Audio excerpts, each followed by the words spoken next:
केशव गोस्वामी इति नामिने। नमो विष्णुपादाय कृष्णपृष्ठाय भूतले श्रीमते भक्तिसिद्धान्त सरस्वती इति नामिने। वाञ्छाकल्पतरुभ्यश्च कृपा सिन्धुभ्य एव च पतितानां पावनेभ्यो वैष्णवेभ्यो नमो नमः। जय रूप सनातन भट्ट रघुनाथ श्री जीव गोपाल भट्ट दास रघुनाथ। ए छह गोसाइर करी चरण वंदन, जहाँ हईते विघ्ननाश अभीष्ट पुरन। आजानुलंबित भुजौ कनकावदातो संकीर्तनय कपितरो कमलायताक्षो विश्वम्भरो द्विजवरो युगधर्म पालो वंदे जगत प्रिय करो करुणावतारो।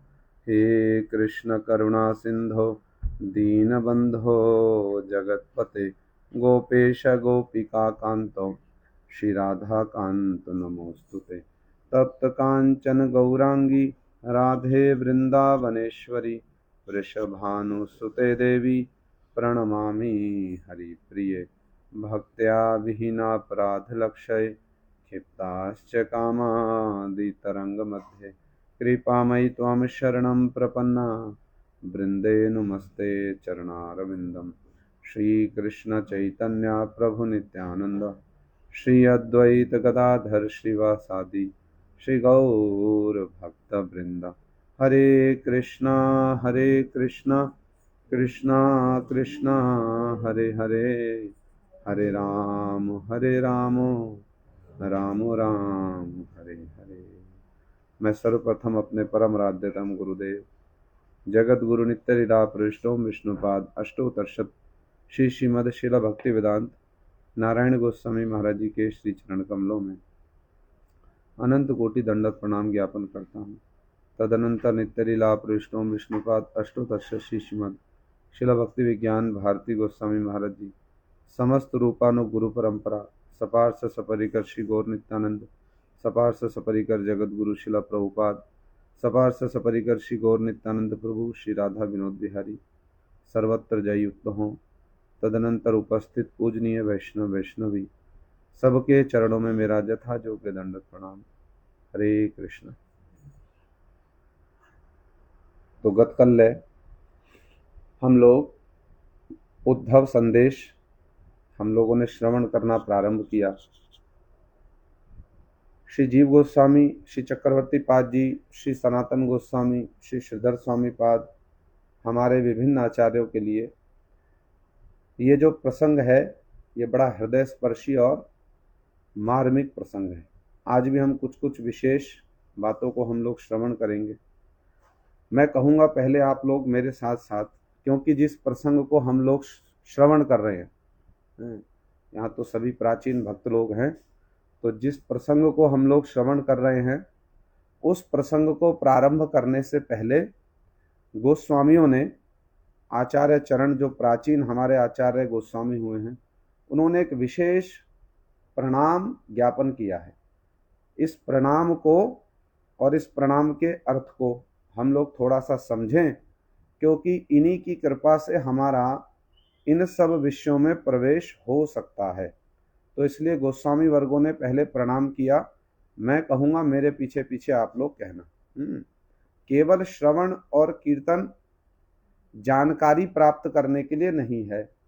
श्रवण और कीर्तन इसलिए है कि इन विषयों में हमारा ठीक से प्रवेश हो, हमारी रुचि हो इन विषयों में, हमें पता चले कि वास्तव में ब्रजवासियों की क्या दशा हो रही है। जैसा कि हमने कल भी सुना, शिला भक्ति सिद्धांत सरस्वती ठाकुर प्रभुपाद जी कहते हैं, माथुर बिरह कातर, ये हमको सदैव याद रखना चाहिए कि माथुर बिरह कातर का अर्थ क्या है। माथुर बिरह कातर का अर्थ है कृष्ण चले गए मथुरा और कृष्ण के विरह में ब्रजवासियों की जो दशा हुई, अभी सब लोग बहुत विरह अनुभव कर रहे हैं। तो वो जो माथुर बिरह कातर ब्रजवासी हैं, उनकी सेवा करना ही हमारा क्या है, प्रधान हमारी सेवा है, प्रधान सेवा। ये शिला प्रभुपाद जी ने अपने असंख्य उपदेशों में एक उपदेश दिया। तो ये वस्तु क्या है, ये वो है जो हमारी अर्थ प्रवृत्ति है।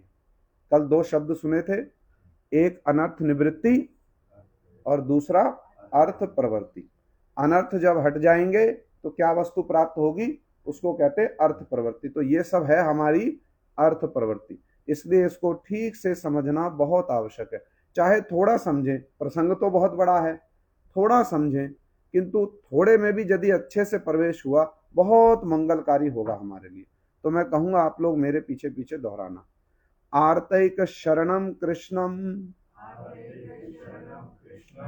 आर्तान ब्रज जनान च ताम आर्तान ब्रज जनाम च तान तम च आर्त आश्वासकम भक्तम आर्त्या वंदे दुराशया। आचार्य चरण चार प्रकार की आरती को प्रणाम कर रहे हैं। यहाँ आरती समझते हैं, तो आरती को अंग्रेजी में क्या कहेंगे, माने हृदय की, जैसे चार प्रकार के लोग कृष्ण का भजन करते हैं ना, कौन कौन, आर्त, अर्थार्थु, जिज्ञासु और ज्ञानी। उसमें आर्त किसको कहते हैं, नो, वो तो हुआ अर्थार्थी। आर्त हुआ जिसके हृदय में किसी वस्तु को प्राप्त करने के लिए बहुत क्या है, आरती है, माने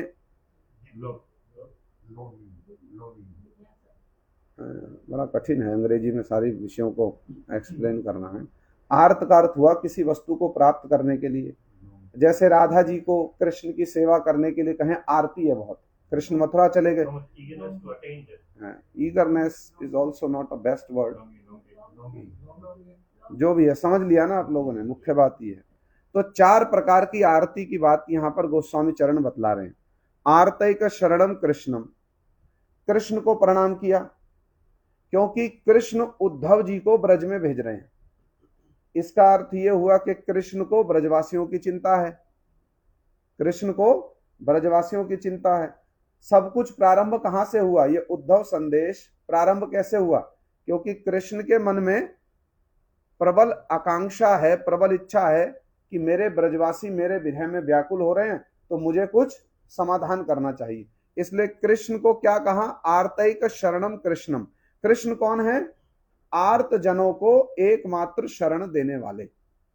पहला प्रणाम किसको किया, कृष्ण को, क्योंकि कृष्ण है ब्रजवासियों की चिंता में डूबे हुए। भाई मेरे ब्रजवासी मेरे विरह में व्याकुल है और मुझे कुछ ना कुछ उनके लिए समाधान करना चाहिए। इसलिए आचार्य चरण सबसे पहला प्रणाम किसको किया, आर्तैक शरणम कृष्णम। दूसरा प्रणाम किया आर्तान ब्रज जनाम चातान, जिनके लिए भेज रहे हैं उद्धव जी को, वो कौन है, ब्रजवासी लोग। वो कौन है, ब्रजवासी लोग। ब्रजवासी लोग कृष्ण के विरह में व्याकुल हैं, इसलिए दूसरा प्रणाम किसको किया। अगर वो विरह में व्याकुल नहीं होते तो कृष्ण उद्धव जी को भेजते नहीं, ठीक बात है। तो इसलिए दूसरा प्रणाम किसको किया, आर्तान ब्रज जनाम चातान, वो जो आर्त ब्रज जन हैं उनको प्रणाम किया। पहला प्रणाम आर्तों की रक्षा करने वाले, आर्तों के एकमात्र शरण्य कृष्ण को प्रणाम किया। दूसरा जो ब्रजवासी उनको प्रणाम किया। तीसरा प्रणाम किया तम चा आर्त आश्वासकम, जो उद्धव जी ब्रज में जाकर के ब्रजवासियों को सांत्वना देने का प्रयास करेंगे। तीसरा प्रणाम किसको किया, तो तीन मुख्य कैरेक्टर हैं इसमें, पहला कृष्ण, दूसरे ब्रजवासी और तीसरे उद्धव जी।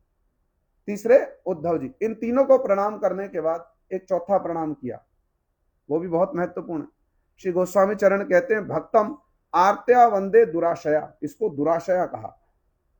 दुराशया कोई अच्छा शब्द है? मम माया दुरत्तया, दुरत्तया दुराशया प्रायवाची जैसे हैं।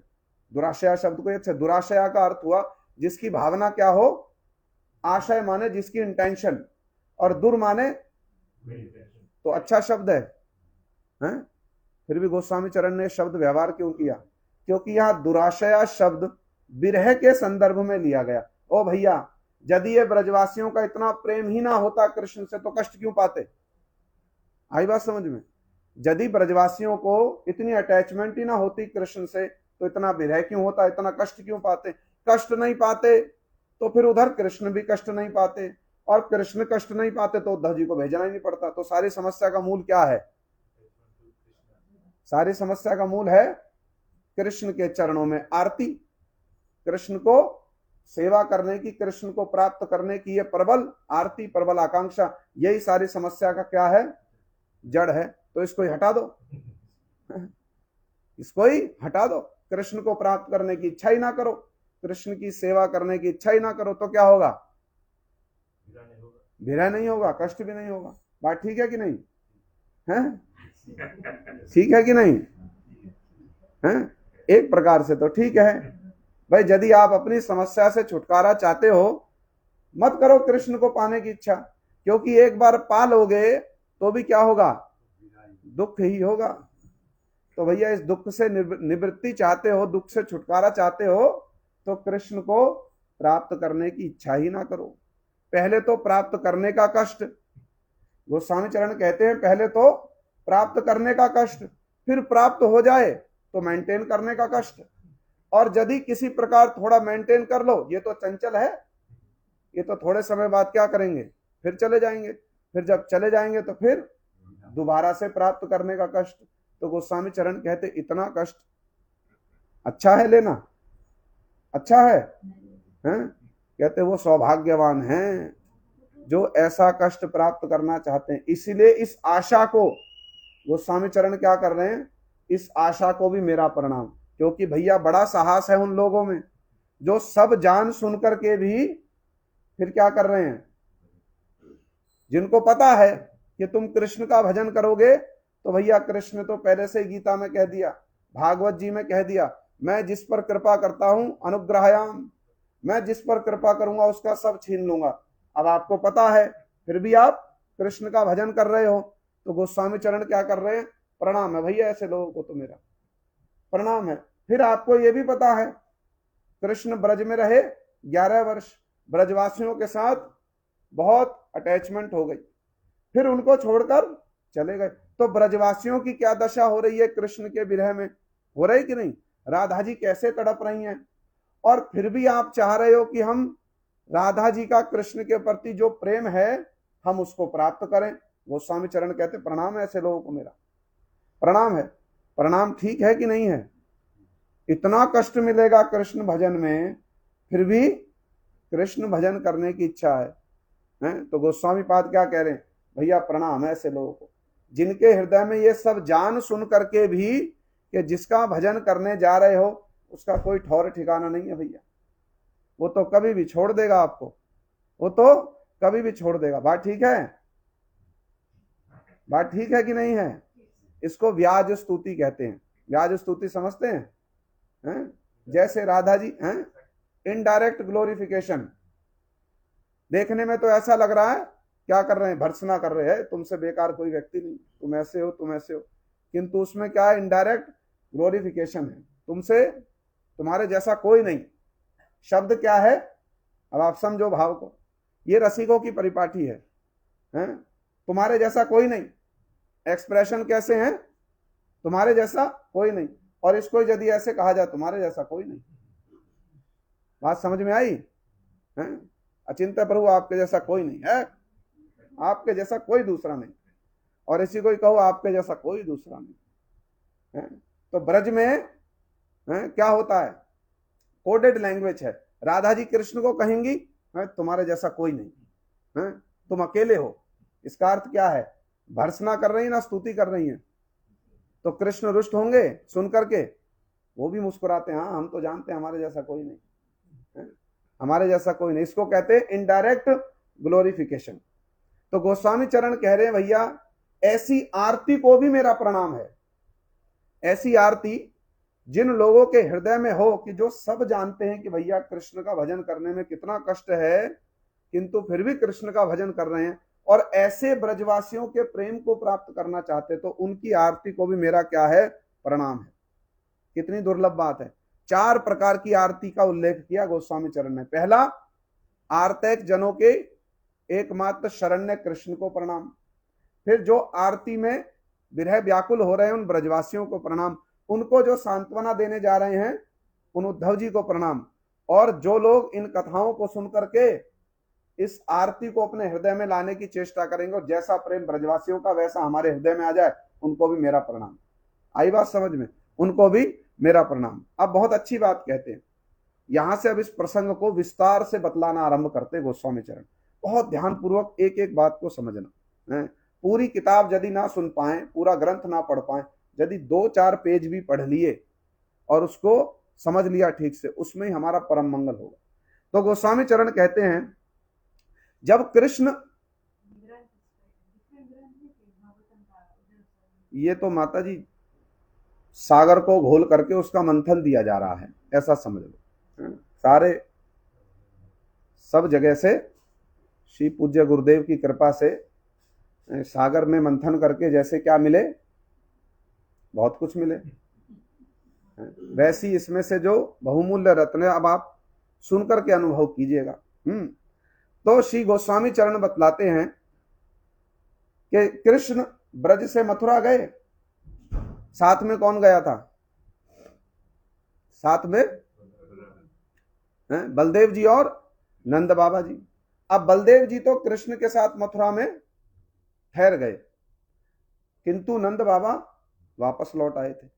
नंद बाबा वापस लौट आए थे। जब नंद बाबा वापस लौट रहे थे तो कृष्ण ने नंद बाबा से कहा था, नंद बाबा से कहा था, क्या कहा था? ज्ञातीन वो दृष्टुम एश्यामो, बाबा आप वापस लौट जाओ, आप वापस लौट जाओ। ज्ञातीन वो दृष्टुम एश्यामो, हम लोग बड़ी शीघ्र आपसे मिलने के लिए आएंगे। ज्ञातिम वो दृष्टुम एश्याम माने, ज्ञातिम माने जाति वाले, आप तो हमारे संबंधी है ना, मेरे पिता हैं आप। मैं और बलदेव जी आपसे बहुत शीघ्र मिलने के लिए आएंगे। आई बात समझ में? कृष्ण और बलदेव जी नंद बाबा के साथ मथुरा गए थे। उसके बाद नंद बाबा वापस जब लौटने लगे, कृष्ण और बलदेव जी ने कहा हमको तो रुकना पड़ेगा, हमको तो रुकना पड़ेगा, आप क्या कीजिए, आप वापस लौट जाइए। संध्या के समय कृष्ण बलदेव जी आए थे ना बाबा के पास, और बाबा को समझाया था कि बाबा हमको तो कुछ आवश्यक कार्य है, हमको रुकना पड़ेगा, आप वापस लौट जाओ। नंद बाबा को कष्ट तो बहुत हुआ। तो उस समय कृष्ण ने नंद बाबा से कहा था, ज्ञातिन वो दृष्टुम एश्यामो, मैं और बलदेव जी बड़ी शीघ्र लौट आएंगे ब्रज में आप लोगों से मिलने। हैं ये वचन कृष्ण ने किससे कहे? नंद बाबा से कहे। अब जब कंस का वध हो गया, ऑलमोस्ट बहुत कुछ सेटल डाउन हो गया है, अभी तो बाद में जरासंध भी आने लगा, बहुत कुछ हुआ, किंतु अब कंस का वध हो गया, उग्रसेन जी को राजा बना दिया, बहुत कुछ सेटल डाउन हो गया। तो कृष्ण बार बार मन में विचार करते थे, भाई मैंने तो नंद बाबा से कहा था कि मैं और बलदेव जी ज्ञातिन वो दृष्टि में श्याम बड़ी शीघ्र लौट करके आएंगे, मैं और बलदेव जी बड़ी शीघ्र लौट करके आएंगे, तो हमारी बात तो सच्ची नहीं हुई, हम तो शीघ्र नहीं लौट सकते। तो कृष्ण के मन में बार बार ये बात आने लगी और ये बात उनको विचलित करने लगी। भाई मैंने तो नंद बाबा से कहा था, एक प्रकार से शब्द कहे थे, कमिटमेंट किया था, किंतु मैं तो जा नहीं पा रहा हूं। तो इस बात ने कृष्ण के मन में बड़ी उथल पुथल मचानी प्रारंभ कर दी। अब गोस्वामी चरण कहते हैं, देखो कितने सुंदर पूर्व पक्ष उठाते हैं और फिर उत्तर पक्ष से उसका समाधान करते हैं। पूर्व पक्ष माने पहले प्रश्न उठाते हैं, ये प्रश्न हमारे मन में नहीं आएंगे, ये प्रश्न हमारे मन में नहीं आएंगे, कृष्ण के मन की जो भावना है उसको प्रश्न के रूप में, और फिर हमारे लिए जो समाधान है उसको उत्तर के रूप में। कौन प्रस्तुत कर रहे हैं? गोस्वामी चरण प्रस्तुत कर रहे हैं। सबसे पहली बात गोस्वामी चरण कहते हैं, भैया देखो कृष्ण को इतनी ही ब्रजवासियों की यदि चिंता थी तो उनको ब्रज में लौट जाना चाहिए था। भाई यदि इतनी ही चिंता है आपको, इसको बंद कर दो, यदि आपको इतनी ही चिंता है ब्रजवासियों की तो ब्रज में लौट जाते। बात ठीक है कि नहीं है? क्वेश्चन वैलिड है कि नहीं है? सब समय चिंता कर रहे हो, मेरे ब्रजवासी मेरे विरह में व्याकुल है, मेरे ब्रजवासी मेरे विरह में व्याकुल है, मुझको कुछ करना चाहिए। तो भाई यदि इतनी ही चिंता है तो ब्रज में लौट जाते। तो क्यों नहीं लौटे? क्यों नहीं लौटे ब्रज में? पहला प्रश्न ये है। बहुत ध्यान से प्रश्न और उनके समाधान को समझते चलना, पूरे प्रसंग को। तो पहला प्रश्न है, कृष्ण को इतनी चिंता है ब्रजवासियों की तो ब्रज में उनको लौट जाना चाहिए था। गोस्वामी चरण कहते क्यों नहीं लौटे, इसलिए नहीं लौटे पुनः तत् आगमन अभावम। इसका समाधान है पुनः तत् आगमन अभावम। भैया वसुदेव जी और देवकी जी, उनको पता था पुनः तत् आगमन अभावम, यदि ये एक बार ब्रज में लौट गया तो फिर ये वापस मथुरा नहीं आएगा। और बड़े दिनों के बाद 11 साल के बाद में हमको हमारा बेटा वापस मिला। इसलिए वो लोग वसुदेव जी और देवकी जी कृष्ण को परमिशन ही नहीं देते थे जाने के लिए, कृष्ण को परमिशन ही नहीं देते थे जाने के लिए। अब बिना परमिशन के कृष्ण कैसे जाएं? ये तो मर्यादा का उल्लंघन हो जाएगा, ये तो मर्यादा का उल्लंघन हो जाएगा। कृष्ण जब भी थोड़ी सी इच्छा व्यक्त करें कि ब्रज में भी क्या हो रहा है थोड़ा सा देख लेते, जानकारी ले लेते तो अच्छा होता। वसुदेव जी और देवकी जी क्या करते थे, हैं? पहले तो अपने फोनों को साइलेंट पे कर दो और ध्यान पूर्वक सुनो, तब तो सुनने में कुछ आनंद आए।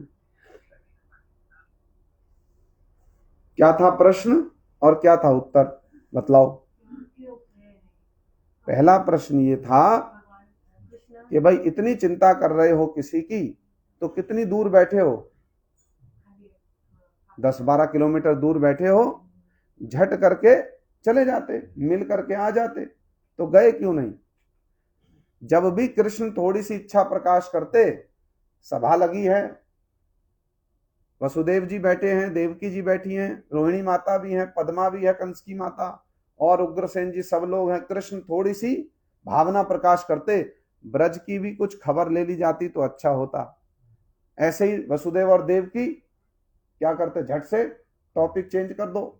अरे अभी तो वो यज्ञ भी कराना है, जरासंध का भी भय बना हुआ है, अभी उसने भी आना है, ये भी टॉपिक चेंज, झट करके क्या कर दें, टॉपिक चेंज। अब कृष्ण अपनी बात को रख ही ना पाए।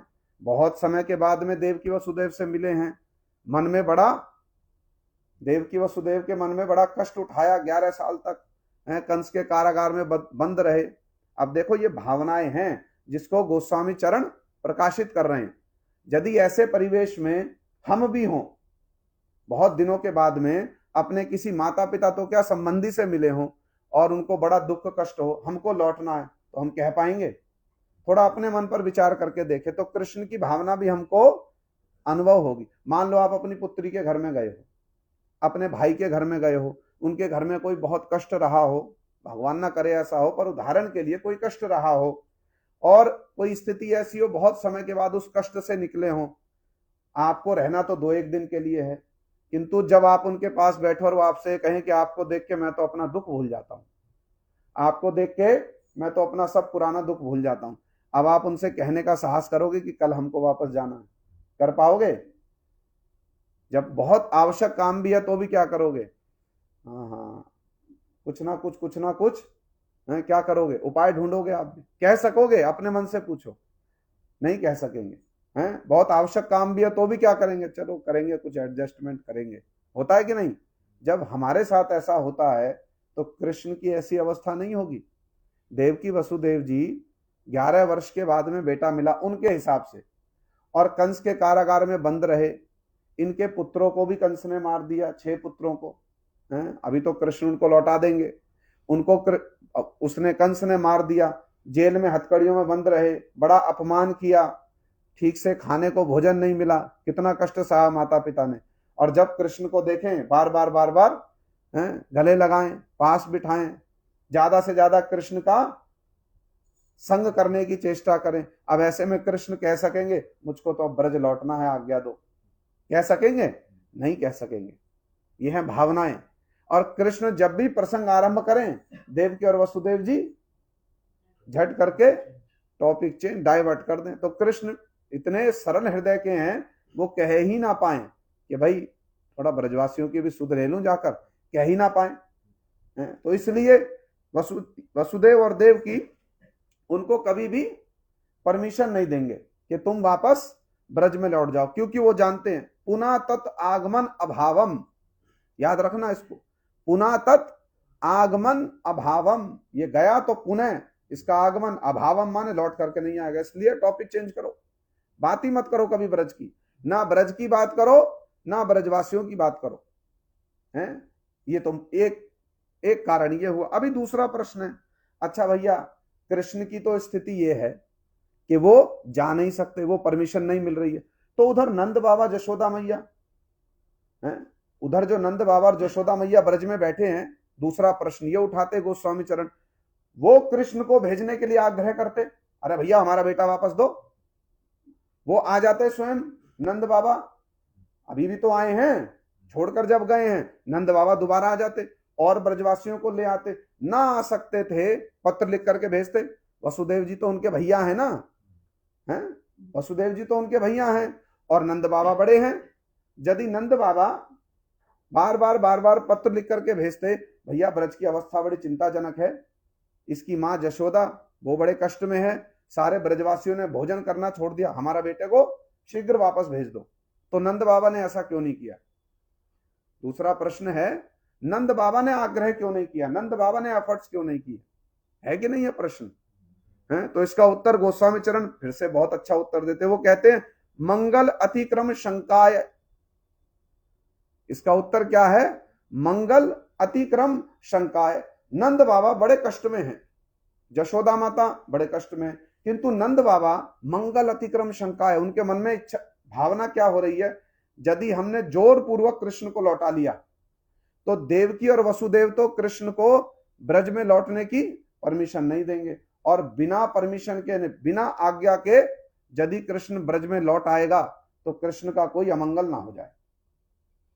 यदि बिना परमिशन के कृष्ण, नंद बाबा मन में क्या सोच रहे हैं, देवकी और वसुदेव तो परमिशन नहीं देंगे हैं कि चलो ठीक है कुछ दिन के लिए ब्रज में चले जाओ, ना वो नहीं देंगे, वो नहीं देंगे। और बिना परमिशन लिए कृष्ण यदि ब्रज में लौटे तो मंगल अतिक्रम शंका है, वहां भी वो किसकी चिंता कर रहे हैं? कृष्ण के मंगल की, भैया इसका कोई अमंगल ना हो जाए, हम कष्ट में रह लेंगे, ठीक है तू और थोड़े दिन रह जा, जब तुझे ठीक से परमिशन देकर विदा कर दें तब लौटाइयो ब्रज में, तब लौटाइयो ब्रज में। आ रही बात समझ में?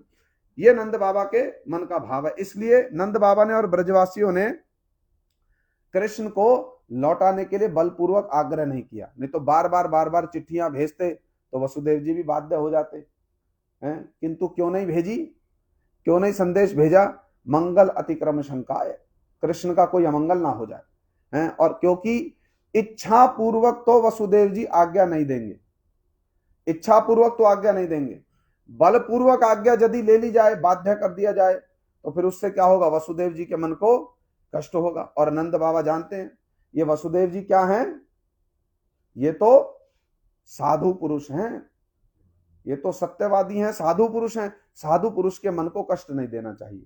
जब नंद बाबा टैक्स देने के लिए गए थे, जब कृष्ण बलदेव जी थे मथुरा में, ब्रज में, नंद बाबा टैक्स देने गए थे, वसुदेव जी ने कहा था ना भैया शीघ्र लौट जाओ, ब्रज में कोई उत्पात हो सकता है, कोई विपत्ति आ सकती है। जब नंद बाबा लौटे तो उस समय पूतना आ गई थी, वो मर चुकी थी, तो नंद बाबा को पता था।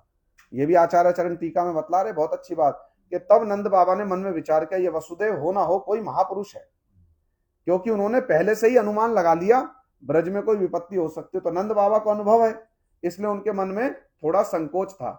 क्या संकोच था? उनके मन में थोड़ा संकोच था।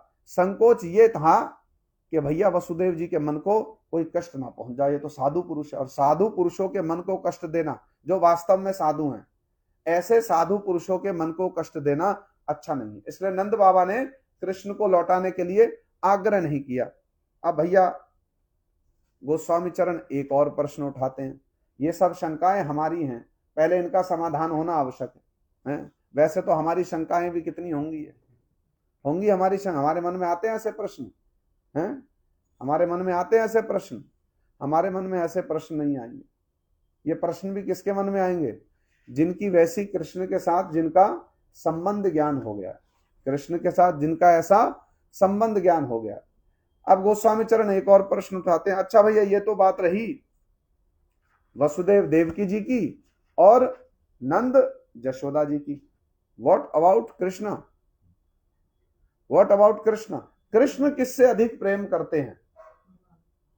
कृष्ण किससे अधिक प्रेम करते हैं? यदि कृष्ण को नंद यशोदा ब्रजवासियों की अधिक चिंता होती हैं, तो फिर वो क्या करते, फिर वो क्या करते, देवकी वसुदेव से किसी प्रकार से आज्ञा ले ही लेते हैं। यदि आपको चूज करना हो तो आप क्या करोगे, हैं?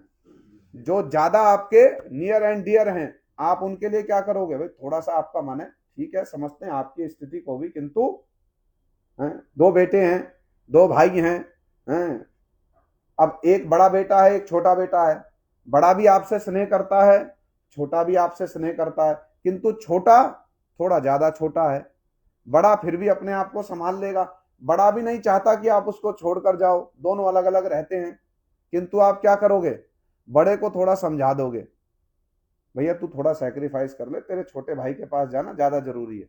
ऐसा होता है कि नहीं होता संसार में, चाहता तो बड़ा भी यही है कि माता पिता मेरे पास ही रह जाए, अरे और एक दो दिन रुक जाओ, मुझे भी आवश्यकता है, बड़े दिनों के बाद आए, रसोई बनाकर खिला रहे, अपने हाथ से कच्चा पक्का खाता हूँ, होता है कि नहीं। फिर आप क्या कहोगे, बेटा देख तू तो कर लेगा, छोटे भैया को क्या है ज्यादा जरूरत है, बेटा तू तो कर लेगा, देख मैंने किसी प्रकार से, छोटे के पास हमें जाना जरूरी है, होता है कि नहीं होता ऐसा। अब हम समझ सकें इसलिए इन सब उदाहरणों के द्वारा बात को समझाने की चेष्टा की जा रही है।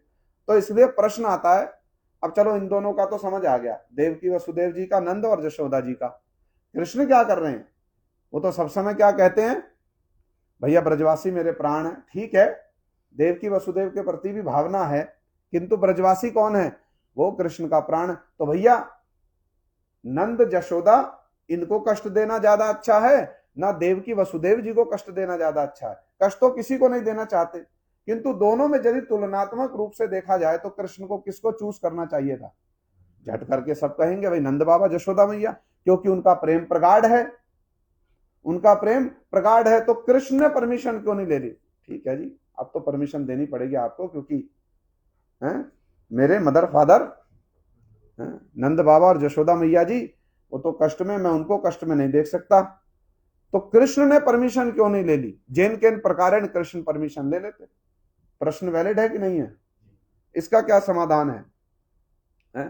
इसका क्या समाधान, गोस्वामी चरण बहुत अच्छी बात कहते हैं, कहते देखो कृष्ण के मन का बड़ा भाव ये है कि भैया अभी तो जरासंध जो है ना वो आक्रमण कर रहा है मथुरा पर, यदि मैं ब्रज में चला गया तो जरासंध को पता चल जाएगा कि ये ब्रजवासी कौन है, ये मेरे प्रिय हैं, तो फिर ये जरासंध क्या करेगा, इसको मेरी कमजोर नस पता चल जाएगी, इसको मेरी कमजोर नस, मेरी कमजोरी पता चल जाएगी, कमजोरी तो नहीं कहा जाएगा किंतु एक प्रकार से कमजोरी है भी, क्योंकि ब्रजवासी कृष्ण का प्राण है, तो कृष्ण ने क्या चिंता की, भैया यदि मैं इस समय ब्रज में चला गया तो जरासंध को यह पता चल जाएगा कि ब्रजवासियों के साथ मेरा कोई विशेष संबंध है, क्यों, क्योंकि देवकी वसुदेव से 11 साल के बाद में मिले और फिर देवकी वसुदेव को छोड़ करके फिर ब्रज में चले गए, तो इसका अर्थ क्या है, ब्रजवासियों के साथ तो मेरा और भी कोई गाढ़ा रिश्ता है, तो फिर जरासंध मथुरा पर आक्रमण नहीं करेगा, फिर कहां करेगा, ब्रज पर आक्रमण करेगा, और ब्रज पर कृष्ण किसी प्रकार की विपत्ति की कल्पना भी नहीं कर सकते। आई बात समझ में, इसलिए कृष्ण ने क्या किया, भैया और थोड़ा समय चाहे रह जाए कोई बात नहीं, और थोड़ा समय चाहे रह जाए कोई बात नहीं, लेकिन ब्रजवासियों पर, मेरे माता पिता पर, मेरे सखाओं पर, बंधु बांधवों पर, ब्रजगोपियों पर, राधा जी पर कोई आंच नहीं आनी चाहिए, कोई विपत्ति नहीं आनी चाहिए, इसलिए कृष्ण ने भी परमिशन लेने की विशेष चेष्टा नहीं की। फिर एक बड़ी अद्भुत बात होती है, तो भैया बात यह है कि आप ये कहना चाहते हो कि भैया कृष्ण को ब्रजवासियों के विरह की कोई विशेष चिंता नहीं है, क्योंकि ये तो जैन के प्रकार एडजस्टमेंट हो गई है, कृष्ण को ब्रजवासियों के विरह का कोई गुरुत्व तो नहीं है, वो अनुभव नहीं कर पा रहे हैं कि ब्रजवासियों का विरह किस कोटि का है? क्या यही कहना चाहते हो आप? आचार्य चरण प्रश्न रहते हैं, क्या यही कहना चाहते हो? तो इसका भी बड़ा समाधान है, भैया बात यह है कि अच्छा ठीक है, आप ये चाहते हो कि नंद बाबा और यशोदा मैया इन पर भी कोई विपत्ति ना हो और इधर देवकी वसुदेव का भी मन रह जाए, तो भैया एक काम तो आप कर सकते थे, वो क्या, आप ब्रजवासियों को अपने पास बुला लेते, ये तो किया जा सकता था कि नहीं, मथुरा कोई छोटी नगरी है? मथुरा कोई छोटी नगरी है? तो भैया आप ये तो कर सकते थे, नंद बाबा और जशोदा मैया और सब ब्रजवासियों को यहां बुला लेते। भाई पहले भी तो आए थे नंद बाबा, दोबारा बुला लेते, और जब नंद बाबा आएंगे तो सारे ब्रजवासी भी आ जाएंगे। ये भी तो किया जा सकता था, ये भी तो एक समाधान था। तो कृष्ण ने ऐसा क्यों नहीं किया है? कृष्ण ने ऐसा क्यों नहीं किया है? कृष्ण ने ऐसा इसलिए नहीं किया, आचार्य चरण बड़ी अच्छी बात कहते हैं। कहते कि देखो, कृष्ण ना तो स्वयं ब्रज में गए और कृष्ण ने ना ही ब्रजवासियों को अपने निकट बुलाया। क्यों बुलाया? क्यों नहीं बुलाया? क्यों नहीं बुलाया? ना तो स्वयं ब्रज में गए, आपको चिंता है तो या तो स्वयं जाओ, या फिर आप क्या करो, ब्रजवासियों को मथुरा बुला लो। ना कृष्ण स्वयं गए और ना कृष्ण ने ब्रजवासियों को बुलाया। ऐसा क्यों? ऐसा क्यों? ऐसा इसलिए कि भैया यदि एक ही प्रकोष्ठ में नंद जशोदा भी रहते और एक ही प्रकोष्ठ में देवकी वसुदेव भी रहते तो कृष्ण के लिए तो बड़ा कठिन हो जाता, बड़ा कठिन हो जाता। मैं किससे अधिक स्नेह करता हूं, किसका मेरा किसके प्रति ज्यादा अनुराग है, ये तो मेंटेन करना बड़ा कठिन हो जाता। इधर देवकी वसुदेव जी करते क्लेम, उधर श्री नंद जशोदा जी करते। वो तो वैसे बड़े सीधे हैं, वो तो कोई क्लेम करते ही नहीं है ब्रजवासी, वो तो बेचारे बड़े सीधे सरल हैं। किंतु कृष्ण के लिए क्या हो जाता, बड़ा कठिन हो जाता। एक ही प्रकोष्ठ में यदि नंद जशोदा जी हों और देवकी वसुदेव जी हों तो कृष्ण के लिए क्या हो जाता, समन्वय करना, सामंजस्य करना बड़ा कठिन हो जाता। बात ठीक है कि नहीं है? प्रश्न और उत्तर वैलिड है या नहीं है? हैं? कोई संदेह, कोई और प्रश्न आ रहा हो तो बतलाओ। हैं? इसी प्रकार से गोस्वामी चरण कहते हैं ब्रजगोपियों के और राधा जी के विषय में भी समझ लेना चाहिए। ना तो कृष्ण स्वयं ब्रज में गए, ब्रज में क्यों नहीं गए? क्योंकि ब्रजवासियों की चिंता है, भैया जरासंध आक्रमण करेगा, मेरे ब्रज पर विपत्ति नहीं आनी चाहिए, मेरे ब्रज पर विपत्ति नहीं आनी चाहिए, इसलिए स्वयं नहीं गए। ब्रजवासियों को क्यों नहीं बुलाया? इसलिए नहीं बुलाया कि भैया एक ही प्रकोष्ठ में मथुरा वासियों को और ब्रजवासियों को रखना संभव नहीं है, संभव नहीं है। और फिर दूसरी बात यह है, जो विशेष बात है, श्री गोस्वामी चरण एक और समाधान करते हैं। वो कहते हैं कि भैया श्री नंद जशोदा और ब्रजगोपियों को तो कृष्ण का ब्रजवेश और ब्रज हाव ब्रज भाव ही प्रिय है। वहां जाकर देखते, कृष्ण तो राजमहल में बैठे हैं और कृष्ण की बड़े बड़े देवता लोग पूजा कर रहे हैं, कहां जशोदा मैया फिर वहां कृष्ण को स्तनपान कराएंगी, कहां नंद बाबा उनको अपनी गोद में बिठाएंगे? ये संभव होगा? ये तो संभव नहीं होगा, ये संभव होगा? ये तो संभव नहीं होगा। इसलिए भाव विरोधिता के कारण कृष्ण ने ब्रजवासियों को मथुरा में नहीं बुलाया। आई बात समझ में? अब एक और विशेष बात है। विशेष बात यह है, गोस्वामी चरण कहते, जब कृष्ण ने नंद बाबा को मथुरा से ब्रज में विदा किया था, जब पहले पहले नंद बाबा छोड़ने गए थे, तो कृष्ण ने नंद बाबा से यह कहा था, ज्ञातिम वो दृष्टुम एश्यामो, हम आपसे मिलने के लिए आएंगे। इसका मतलब क्या हुआ? आप हमसे मिलने मत आना, आप हमसे मिलने मत आना, मैं आपसे मिलने आऊंगा। कितनी सीधी सीधी बात है। यदि मैं ही आपसे कह दूं प्रभु जी शाम को मैं ही आ जाऊंगा आपके घर, आप कष्ट मत उठाना, इसका अर्थ क्या है? इसका अर्थ क्या है? भाई आप मत आना इधर, कोई विशेष कारण होगा, मैं आ जाऊंगा आपसे मिलने उधर। इसलिए नंद बाबा और ब्रजवासियों ने विशेष आग्रह भी नहीं किया। वो तो कृष्ण के ऊपर संपूर्ण रूप में निर्भर है। भैया कह दिया उसने, अब कह दिया तो हम उसकी इच्छा के विरुद्ध कोई काम करें और उसको दुख कष्ट हो, ये तो ब्रजवासी लोग कभी नहीं करेंगे। करेंगे, स्वयं कष्ट में रहेंगे, किंतु कृष्ण की इच्छा का उल्लंघन नहीं करेंगे ब्रजवासी लोग। हैं? करेंगे? करेंगे कि नहीं करेंगे? हैं? देख लो, देख लो ठीक से, कृष्ण की इच्छा के विरुद्ध में ब्रजवासी लोग कोई काम करेंगे? हाँ या ना?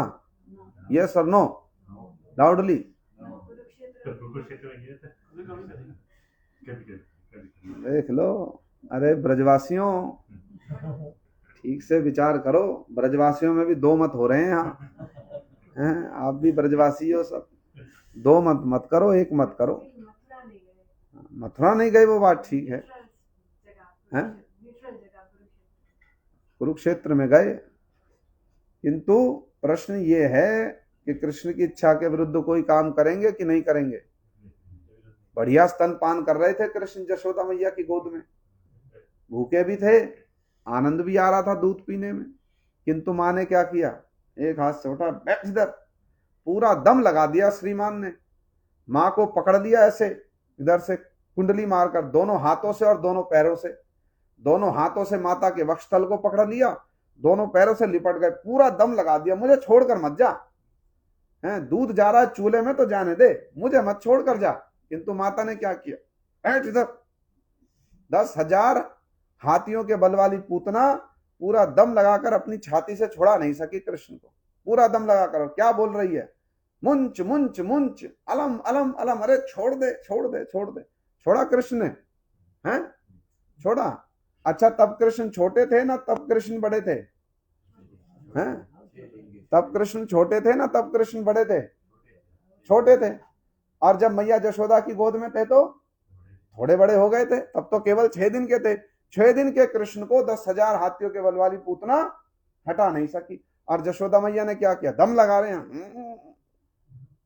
माता जब कह रही हट लाला, हट बेटा, उठ, अरे हट जा, अरे हट जा, बैठ इधर, चूल्हे में दूध गिर रहा है। इच्छा के विरुद्ध किया कि नहीं किया? फिर आप लोग कह रहे नहीं करेंगे, सिद्धांत ठीक करो आप अपना। किंतु ये तो विशेष रस की बात है, ये तो भीतर विशेष रस की बात है, इसमें भी कृष्ण का हित ही छुपा है, कृष्ण का मंगल ही छुपा है। इसमें भी आचार्य चरण बहुत अच्छी अच्छी बात बतलाते हैं, बहुत अच्छी अच्छी बात। ये तो हमने सुना ही है कि भैया दूध किसके लिए है, कृष्ण के लिए है। हमारा दूध तो कृष्ण के लिए सब समय अवेलेबल है, किंतु भैया चूल्हे का दूध ये गिर जाएगा। और ये तो कृष्ण की पद्मगंधा नाम की गाय हैं, कुछ 7-8 गायें, जिनका पूरा शरीर सफेद, केवल एक कान काला, पूरा शरीर सफेद, केवल एक कान काला। वो 7-8 गायें बड़ी विशेष हैं, जो सारी गाय वो भी बहुत विशेष, उनमें भी ये 7-8 गाय बड़ी विशेष। पद्मगंधा, इनका दुग्ध जो है ना वो इतना सुगंधित होता, कृष्ण को बड़ा प्रिय है। उस गाय, उन गायों का दूध है, इससे कृष्ण के लिए रबड़ी बनेगी, मालपुए, मिठाइयां बनेंगी, इसलिए गई ना। किंतु इसके और भी बहुत से कारण आचार्य बताते हैं। दूध का चूल्हे में गिरना ये शिशु के लिए अमंगल माना जाता है। यदि दूध उबल करके चूल्हे में गिरे तो ये शिशु के लिए अमंगल जनक माना जाता है।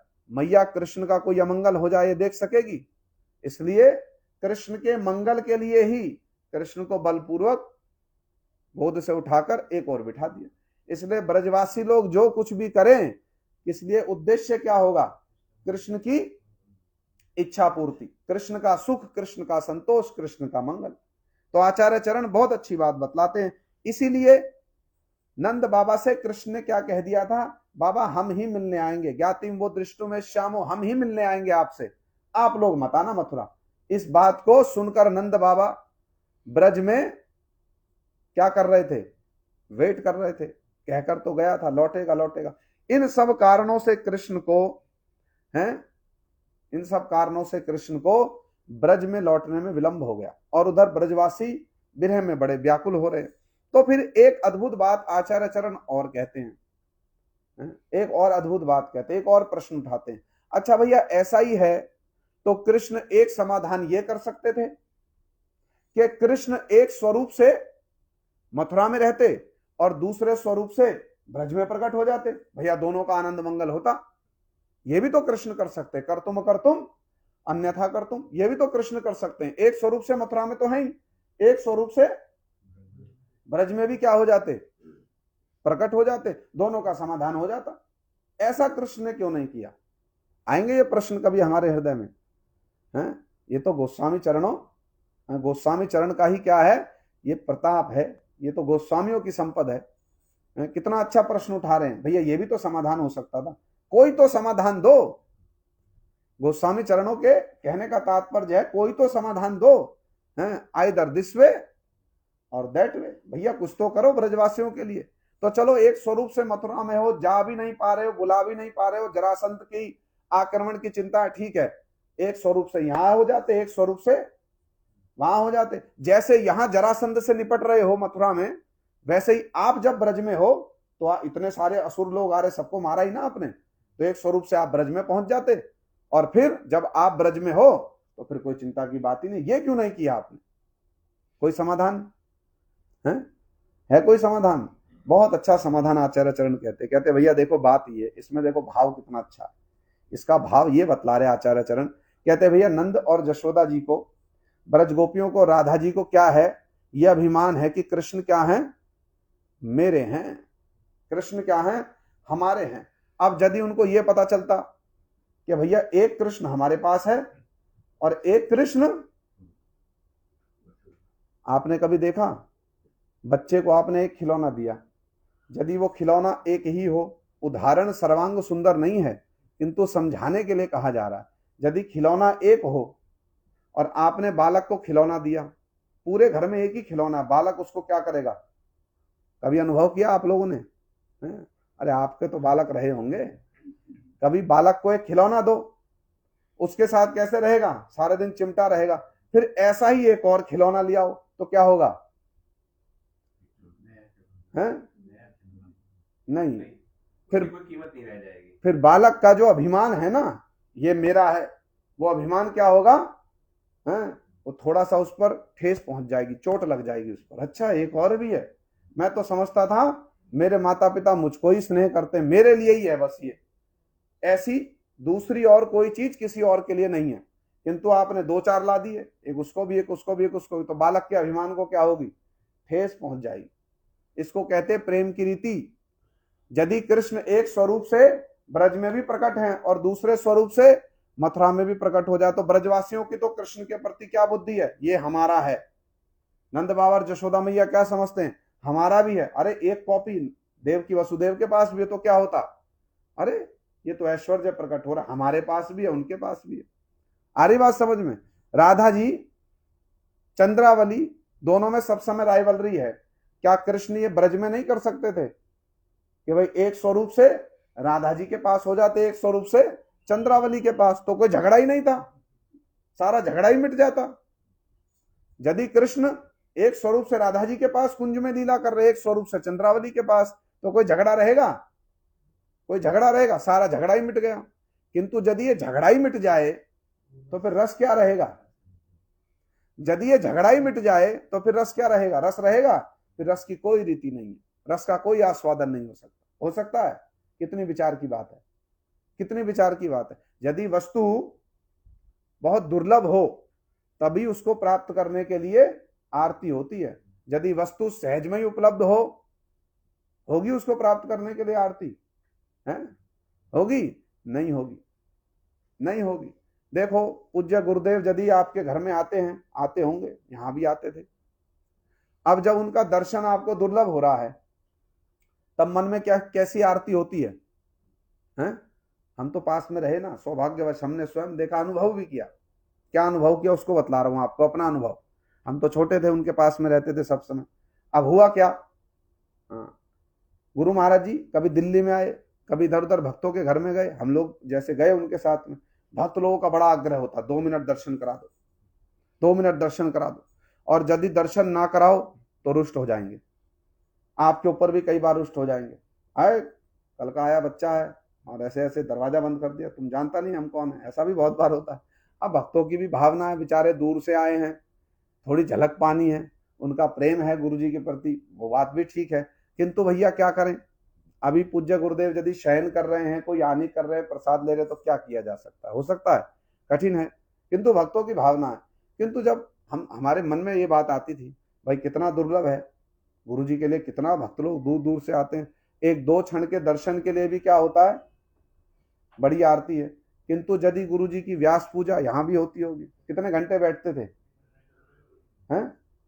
एक आसन पर कितने घंटे बैठते थे? 3-4 घंटा बैठते थे कि नहीं? उस समय पता चलेगा किसकी आरती कितनी है। एक टक लगाकर बस उन्हें ही देखते रहो। भैया आप तो 2 क्षण के लिए दर्शन चाहते हो, अब तो 2 घंटे के लिए मिल रहा है।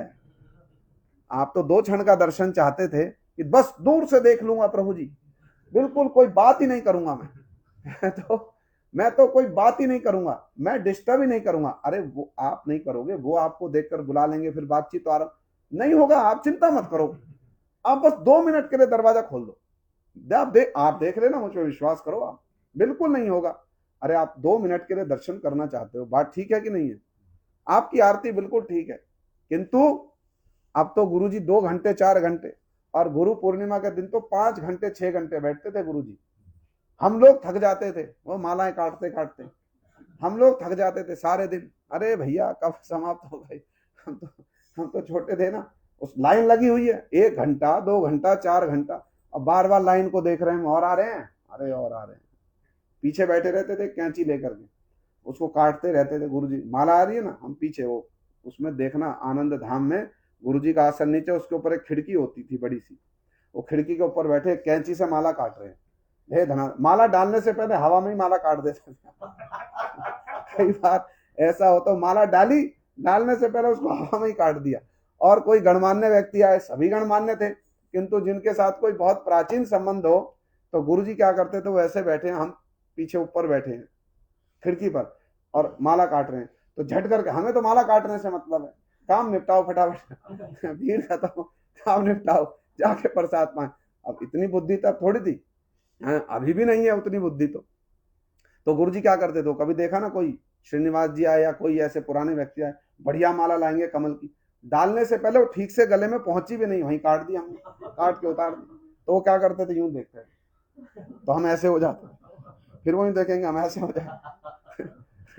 तो अब उस समय हमारे मन में ये भाव आता था, मन का भाव ये था, छोटी आयु थी ना, तो बालकों के मन में ऐसे ही प्रश्न उठते हैं। तो प्रश्न ये उठता था, भैया अब वही व्यक्ति आए जो 2 दिन पहले, गुरुजी तो विदेश से लौटे हैं ना, तो वो 2 दिन पहले आकर बड़ा आग्रह प्रकाश कर रहे, बात ठीक भी है, बात ठीक भी है, किंतु उनके आग्रह को देखकर हमारे मन में प्रश्न आता था, अब तो गुरुजी 6 घंटा बैठे, करो जितनी इच्छा उतना दर्शन करो, उतना दर्शन। आप विचार करके देखो, होता है? कितनी प्रैक्टिकल बात है, होगा कि आप जब तक पूज्य गुरुदेव बैठे, आप तब तक वहीं बैठे हो एक टक लगाकर, आप उठ करके गए ही नहीं कहीं। वो भी तो नहीं गए ना कहीं, वो भी तो नहीं गए ना कहीं, वो भी तो 6 घंटे से वहीं बैठे हैं। वर्ष 2010 में गुरु महाराज जी गौर पूर्णिमा से एक दिन पहले अस्वस्थ हुए, उनको यूरिन इन्फेक्शन हुआ। अब आप विचार करके देखो, अद्भुत बात बतला रहा हूं आपको, अद्भुत बात। और बात यह है कि वस्तु की दुर्लभता जो है ना, वो वस्तु के प्रति गाढ़ी आरती का लक्षण है। यदि वस्तु की दुर्लभता ना हो तो क्या हो, फिर वस्तु सहज में मिल जाए तो उसका मूल्य समझ में आएगा, चाहे कितनी भी गुरुत्वपूर्ण वस्तु हो। गुरुजी से बड़ी गुरुत्वपूर्ण वस्तु क्या होगी, भगवान भी नहीं हो सकते। एक दृष्टि से यदि देखा जाए तो भगवान भी नहीं हो सकते, एक दृष्टि से यदि देखा जाए, बात ठीक है कि नहीं है? आप पूज्य गुरुदेव अस्वस्थ हुए पहली वर्ष 2010 में, उससे पिछले वर्ष में गुरुजी बी बिल्डिंग में रुके, 4 साल तो गुरुजी रुके पुरानी भजन कुटी में, 2005, 6, 7, 8, 4 वर्ष नवदीप परिक्रमा के समय गुरुजी पुरानी भजन कुटी में रुके। 2004 में गोवर्धन में परिक्रमा हुई, उससे पहले देवानंद गौड़िया मठ, 4 वर्ष गुरुजी पुरानी भजन कुटी में रुके। 2009 में पूज्य गुरुदेव मठ में रुके, बी बिल्डिंग में, लास्ट कमरा था उनका, है। अब 2010 में नई भजन कुटी बनी, तो गुरुजी उसमें एक ही वर्ष रुके, जो नवदीप मठ में भजन कुटी है। एक दिन गौर पूर्णिमा से एक दिन पहले, अब एक अनुभव की बात भी बतला रहा हूं आपको। गुरु महाराज जी अस्वस्थ हुए और उनको यूरिन इन्फेक्शन हुआ, पूरी रात नहीं सो सके। सौभाग्य क्रम से हम लोग थे, तो देखा कि भाई पूरी रात सो नहीं सके गुरुजी, अस्वस्थ ही रहे, बार बार इन्फेक्शन है तो यूरिन पास करने के लिए जाना पड़ रहा, पूरी रात नहीं सो सके। सुबह वही 2:30 3 बजे, 3:30 बजे वो उठ गए, और उठ करके अपना जो क्रियाएं हैं उनकी प्रतिदिन की, उठना और सब स्नान इत्यादि करके, जैसे भी है अपना आनिक करना, सब हरिनाम इत्यादि करना, अभी वो बाहर जाने के लिए प्रस्तुत है। उस दिन क्योंकि जितने भक्त लोग आते थे तो उनको सब डायरी में लिखा जाता था कितने भक्त लोग दीक्षा हरिनाम लेंगे। 300 लोग आए उस दिन हरिनाम दीक्षा लेने के लिए, 300 लोग एक बैच में, पहले बैच में 300 लोग। और अभी जहां गुरुजी की भजन कुटी है नवदीप में, उसके बाहर आकर देखना, एक बरामदा जैसा है, उस बरामदे में गुरु महाराज जी का आसन लगाया गया और वहां गुरुजी को बैठना था। तो जो सभी सेवक लोग थे और बड़े बड़े हमारे पूज्यपाद माधव महाराज जी हैं और दूसरे सब बड़ी चिंता कर रहे थे, सारी रात तो आप सो नहीं सके। और आपको तो डॉक्टर ने बिल्कुल निषेध किया है कि आप बाहर जाकर के आप नहीं बैठ सकते। इतनी देर तक आप बैठोगे, पानी भी नहीं पी पाओगे, इतने सारे लोग आएंगे तो क्या होगा, इन्फेक्शन बढ़ जाएगा, सुविधा हो जाएगी। गुरु महाराज जी तो सुन नहीं रहे हैं, वो तो सब अपना तैयारी कर रहे हैं। तब उन्होंने एक बात कही थी, जब बहुत आग्रह किया, सेवकों का तो अपना आग्रह होगा, ये तो स्वाभाविक बात। गुरु महाराज जी ने ये कहा, ये जो लोग आए हैं ना अभी, अब शब्द तो कुछ और थे, मैं तो मार्जित भाषा में बतला रहा हूं। उन्होंने ये कहा कि ये जो लोग आए हैं ना, क्या तुम इनको लौटा करके ले आओगे? क्या तुम इन सबको लौटा करके ले आओगे, या ये सब दोबारा लौट करके आ सकेंगे? ये उन्होंने कहा। उनके शब्द तो कुछ और थे, बंगला भाषा में बात कही उन्होंने, किंतु कितनी गुरुत्वपूर्ण बात कही। उसके बाद गुरुजी बाहर गए और लगभग 3.5-4 घंटा, हम लोग तो छोटी आयु के थे, हम लोग थक जाते थे, और वो 3.5-4 घंटा एक ही आसन पर बैठे रहे और उन सभी 300 से अधिक लोगों को क्या दिया, हरिनाम दीक्षा दिया। इसमें दो बात समझने की है। पहली तो ये है कि वस्तु की दुर्लभता। अब उस समय हमारी इच्छा होगी, 3 घंटा जब वो बैठे हैं, हम भी वैसे बैठे रहे, तब तो हमारी आरती की पक्की, तब तो हमारी आरती की परीक्षा है, हैं? तब तो आरती की परीक्षा है। और हमने देखा गुरुजी तो बैठे ही हैं, चलो थोड़ा सा दर्शन किया, प्रणाम किया, उसके बाद गए, प्रसाद पाया और अपना लग गए दूसरे कामों में, हैं? अपना लग गए दूसरे कामों में। एक तो ये बात है। तो आरती की परीक्षा कब होगी? जब वस्तु सुलभ भी हो, किंतु तब भी हमारा आवेश बढ़ रहा है। वस्तु सुलभ है, अरे दोबारा आ जाएंगे, दर्शन कर जाएंगे, बात है कि नहीं है? कभी कभी थोड़ी सी बात को समझने के लिए बात को इसी प्रकार से कहने की आवश्यकता पड़ती है। और दूसरी बात क्या है, उस समय बात नहीं समझ में आई। अभी हमको 2 लोग ऐसे मिले, एक मिले बंगाल में और एक तो हमारे संबंधी थी, एक हमारी एक माता जी थी, बहुत वृद्ध। गुरु महाराज जी ने ये कहा था, जो ये लोग गए हैं ये वापस लौट करके आएंगे। अब उस समय तो ये बात इतनी गुरुत्व के साथ में हम लोगों ने नहीं समझी, किंतु अभी हम बंगाल गए तो हमको एक माता जी मिली, वो कहती थी, अब गए तो परिचय हुआ, हमने उनसे पूछा आपकी कब दीक्षा हुई, कब हरिनाम हुआ। वो बूढ़ी माता जी थी, अभी जब हम गए थे ना बंगाल, तो वो मिली, वो कहती है मैं बस एक ही बार नवदीप जा सकी, एक ही बार गुरुजी का दर्शन हुआ, उसी दिन हरिनाम मेरा, उसी दिन मेरी दीक्षा हो गई, दोबारा मैं कभी नवदीप जा ही नहीं सकी। कितनी अद्भुत बात है। एक और महिला थी, वृद्ध महिला, वो एक ही बार जीवन में नवदीप गई, बस एक ही बार, और इसीलिए गई थी कि मैं गुरुजी से जाकर के हरिनाम दीक्षा लूंगी। उनसे तो हमारा अच्छा परिचय था, माने वृद्ध महिला थी, वो एक ही बार नवदीप धाम गई, बस एक ही बार, और इसीलिए गई थी, गुरुजी से दिल्ली में दर्शन किया था, इसलिए गई थी कि हरिनाम दीक्षा ले लो। दोबारा उनका गुरुजी से मिलना नहीं हो पाया, दोबारा उनका गुरुजी से मिलना नहीं हो पाया। वो जानते थे इसमें ऐसे भी बहुत से लोग हैं जिनका मुझसे दोबारा कभी मिलना नहीं हो पाएगा, जिनका मुझसे दोबारा कभी मिलना नहीं हो पाएगा। इसलिए महापुरुष लोग जो शब्द कह दें, महाजन लोग जो शब्द कह दें, उनकी कोई बात साधारण नहीं होती, उनकी हर बात में कुछ ना कुछ विशेष रहस्य छुपा होता है। अब हमको वो लोग मिल रहे हैं जो केवल एक बार मिले और उसी साल उनका दीक्षा हरिनाम हो गया, दोबारा कभी मिल ही नहीं सके। उसके बाद भी पूज्य गुरुदेव 7-8 मास तो प्रकट थे, किंतु वो लोग नहीं आ पाए, वो लोग नहीं आ पाए। तो प्रसंग तो हमारा ये चल रहा है, क्या चल रहा है कि वस्तु की खो गए गुरुजी में, स्वाभाविक है, खो जाना अच्छा है। किसी भी प्रसंग को प्रारंभ करो और पूज्य गुरुदेव का स्मरण हो तो उससे अच्छा और क्या हो सकता। किंतु हमारा मूल बिंदु ये था कि वस्तु की जो दुर्लभता है ना, वो क्या है, वस्तु के प्रति आसक्ति, वस्तु के प्रति आरती का कारण बनती है। यदि वस्तु सहज में प्राप्त हो जाए तो फिर क्या होगा, फिर उसके प्रति वैसी साधारण लोगों की उसके प्रति वैसी आसक्ति नहीं होगी, वैसी आरती नहीं होगी। अरे ब्रज में असुर लोग क्यों आते हैं, अद्भुत बात है। यद्यपि ये कहा जाता है कि ब्रजवासियों का प्रेम तो नित्य नवनवायमान है, बढ़ ही रहा है, किंतु साथ में ये भी कहा जाता है कि भैया ब्रज में असुर इसलिए आते हैं कि जिससे थोड़ा सा यशोदा मैया का प्रेम जो है और क्या हो जाए, उसमें और तरंग आ जाए। आती है कि नहीं आती, तरंग आती है कि नहीं आती? जब पूतना के वक्षस्थल पर अपने लाला को देखा तो यशोदा मैया की क्या दशा हुई, हाय मेरा लाला। और जब किसी ने उठा करके वहां से मैया को दिया तो उससे पहले जितना प्यार कर रही थी अब ज्यादा करेगी कि कम करेंगी? बढ़ेगा कि नहीं बढ़ेगा? जब कृष्ण ने यमलार्जुन का उद्धार किया तो मैया क्या कर रही है? बांध रही है, आज तो तुझे बांध करके छोड़ूंगी। अब उसके बाद जब पूरी लीला हो गई और नंद बाबा ने कृष्ण को अपनी गोद में बिठा रखा है, रोहिणी मैया पूछ रहे तेरी मां रो रही है, जाएगा अपनी मां के पास?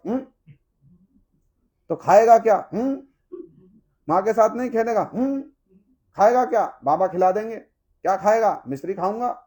और क्या खाएगा? बाबा मुझे धारोष्ण दूध पिला देंगे, गाय के थन से सीधे दूध पिला देंगे। अपनी माँ के पास नहीं जाएगा? और तेरी माँ की हरी बोल हो जाए तो अब फिर ऐसा रोए मैया मैया मैया बोलकर दौड़े यशोदा मैया की ओर ऐसे हाथ उठा करके।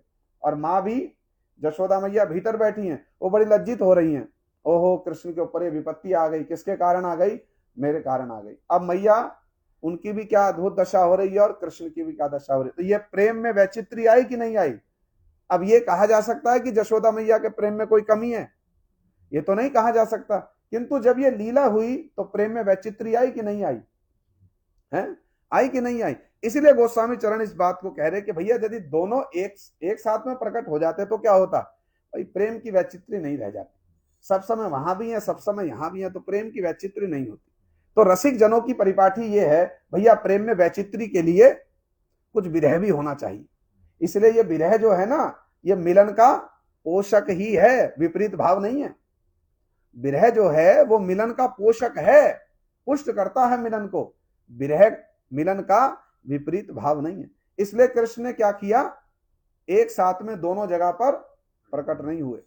इससे ब्रजवासियों का भी ये अभिमान बना रहा कि कृष्ण है तो हमारे, और चले गए मथुरा। तो भैया फिर ये भावी कैसे प्रकाशित होते? राधा जी की महिमा कैसे प्रकाशित होती? उद्धव जी ब्रज में नहीं जाते तो भ्रमर गीत नहीं प्रकट होता। पता कैसे चलता राधा जी का कृष्ण के प्रति कितना प्रेम है? पता चलता? नहीं चलता। इसलिए कृष्ण ने क्या किया?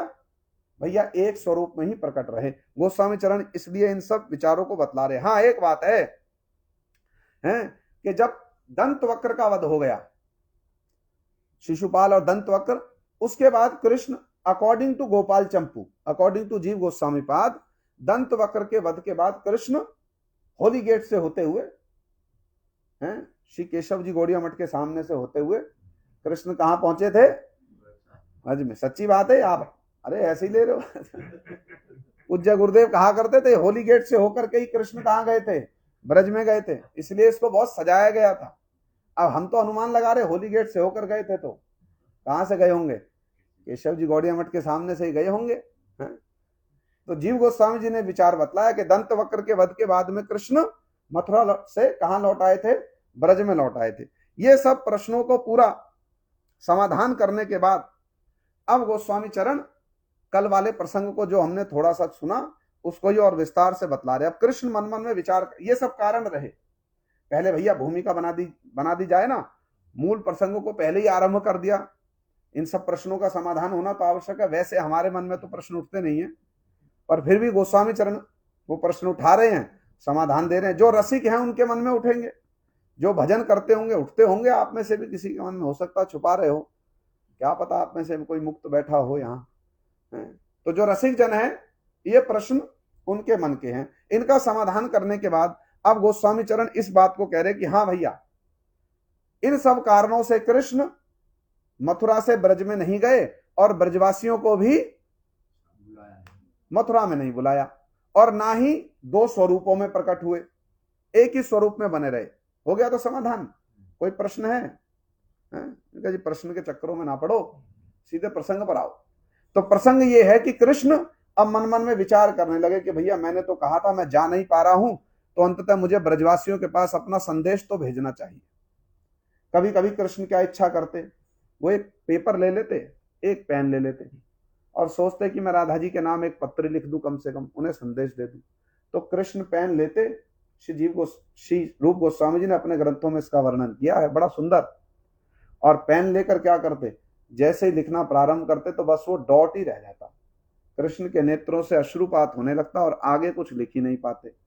लेकिन ऐसा भी वर्णन आया है कि वो डॉट लगा पत्र कभी कभी मथुरा से भी और कभी ब्रज में भी जब नहीं मिल पा रहे हैं तब भी ऐसा होता है कि वो डॉट लगा, उतना ही कुछ लिख नहीं पाए, उस पर क्या है?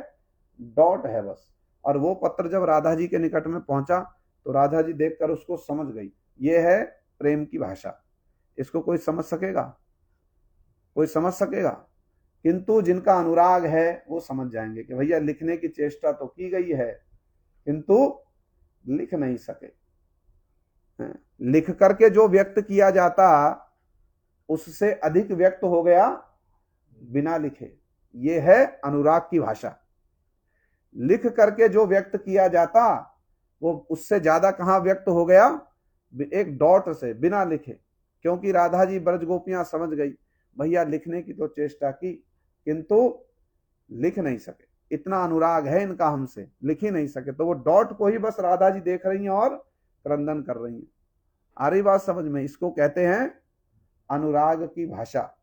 इसको कहते हैं अनुराग की भाषा। तो अब कृष्ण विचार कर रहे, भैया कोई संदेश भेजा जाए ब्रज में, किंतु संदेश लेकर जाए कौन?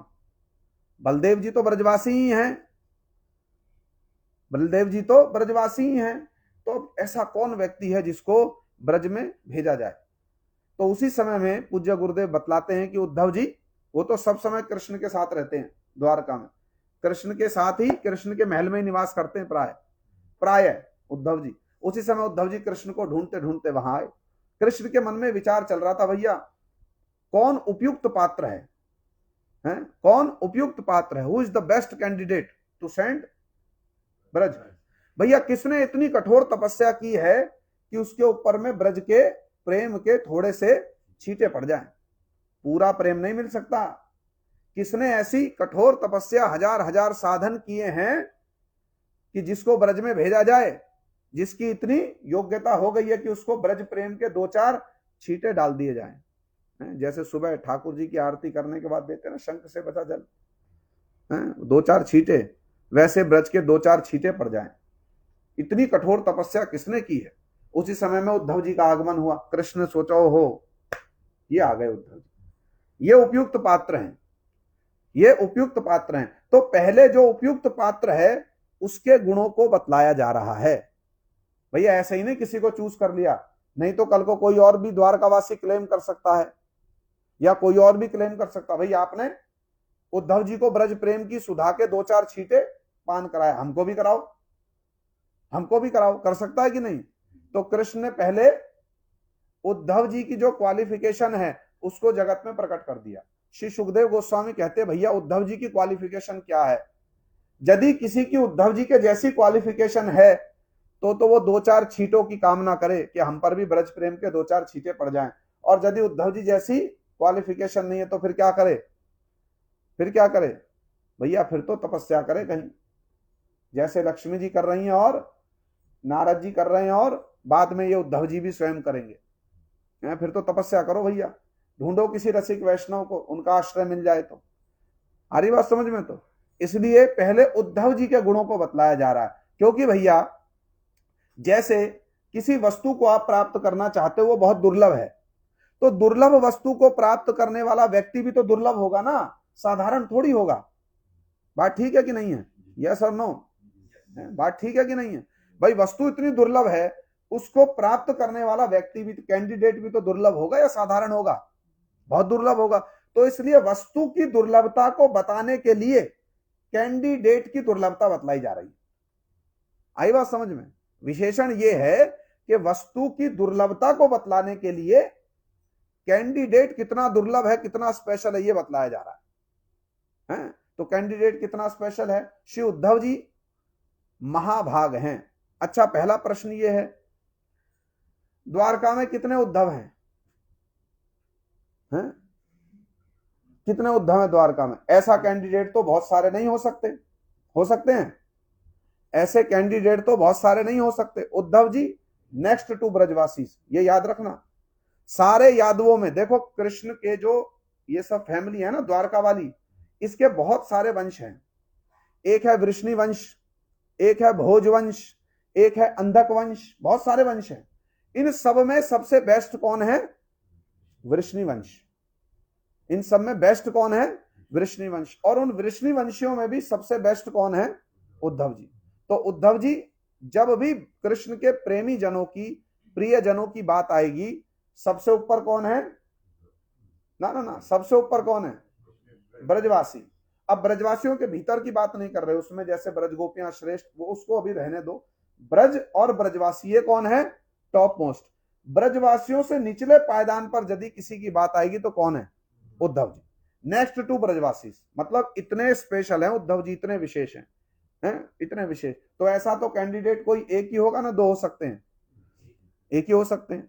किंतु ब्रज द्वारका में उद्धव एक हैं, दो हैं ना, चार हैं? कितने हैं? कितने हैं? एक है ना, दो है ना, तीन है ना, चार हैं? 8 हैं? पक्का? देखो, यदि गलत बतलाया ब्रज में प्रवेश नहीं मिलेगा। ठीक बतलाना। हाउ मेनी माता? 1 2 3 4 5। How many? ओनली 1। कितने लोग मानते हैं कि द्वारका में एक ही उद्धव है? Raise your hand. कितने लोग मानते हैं कि द्वारका में केवल एक ही उद्धव है? Raise your hand. करुणा माता ऐसे कर रही है, मेरा एक इधर भी है, एक इधर।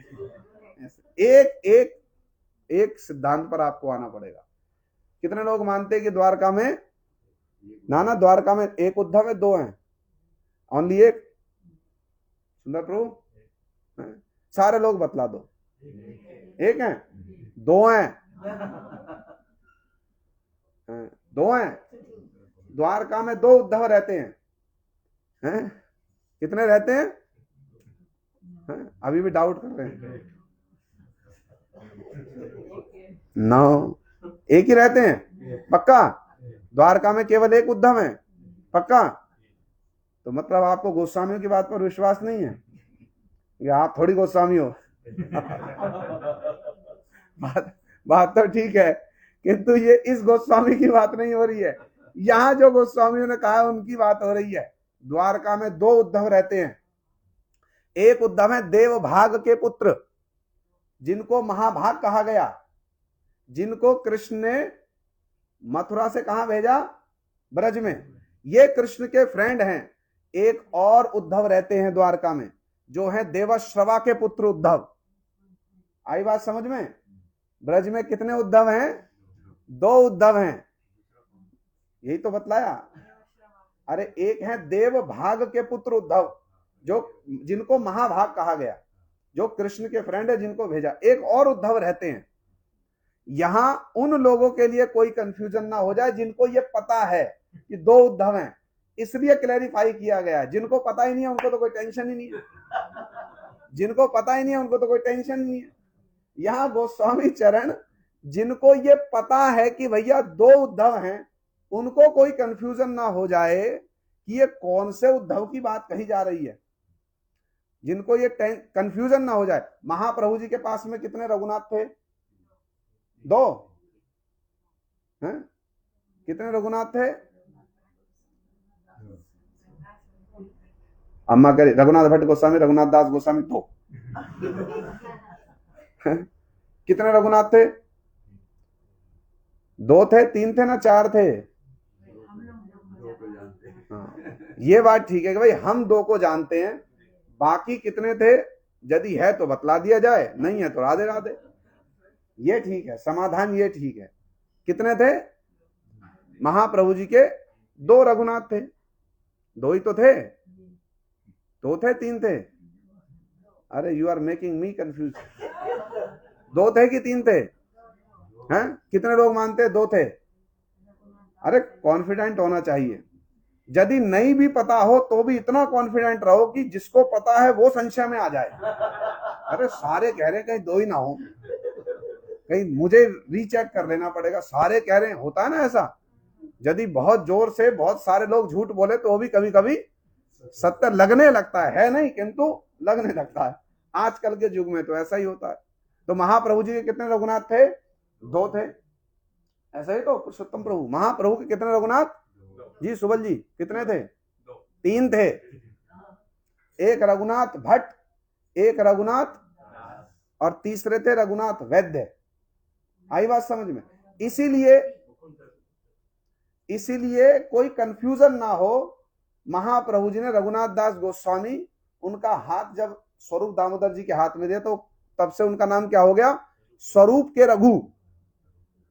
तो कोई कंफ्यूजन ना हो, अब हमको पता ही नहीं है, हम तो दो कोई जानते, तो तीसरे से कोई लेना देना ही नहीं है, तो कोई कंफ्यूजन भी नहीं है। ये भी ठीक है, ये भी ठीक है, किंतु जो जानते हैं कि द्वारका में दो उद्धव रहते हैं, उनके लिए क्लैरिफिकेशन किया गया है। एक उद्धव कौन है, देव भाग के पुत्र, जिनको महाभाग कहा गया।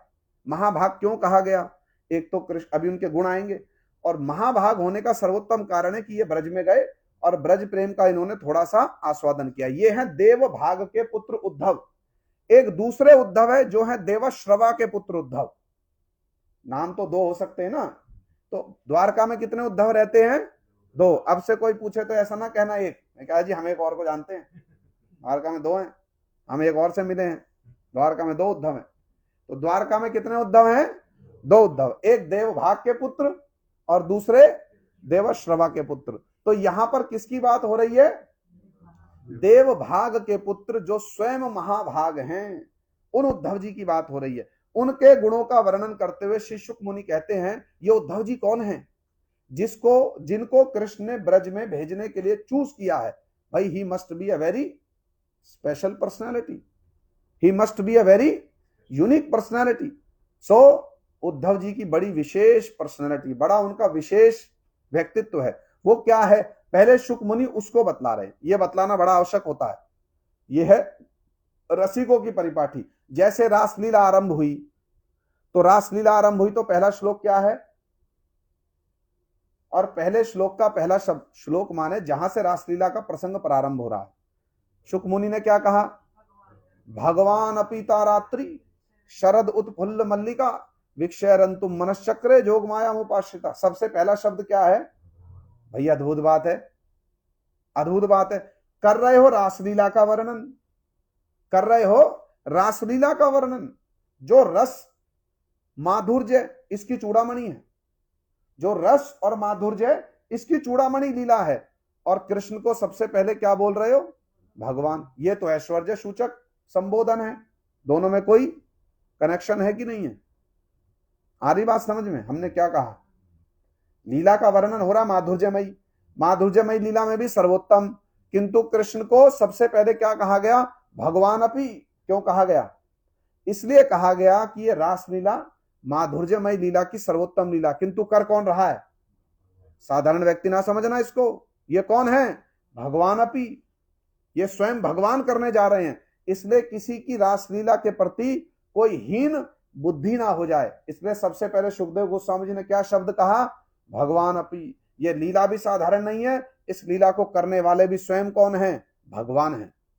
इस लीला के प्रति भी हीन बुद्धि ना करना, करने वाले के प्रति भी हीन बुद्धि ना करना, इसलिए क्या कहा, भगवान अपि।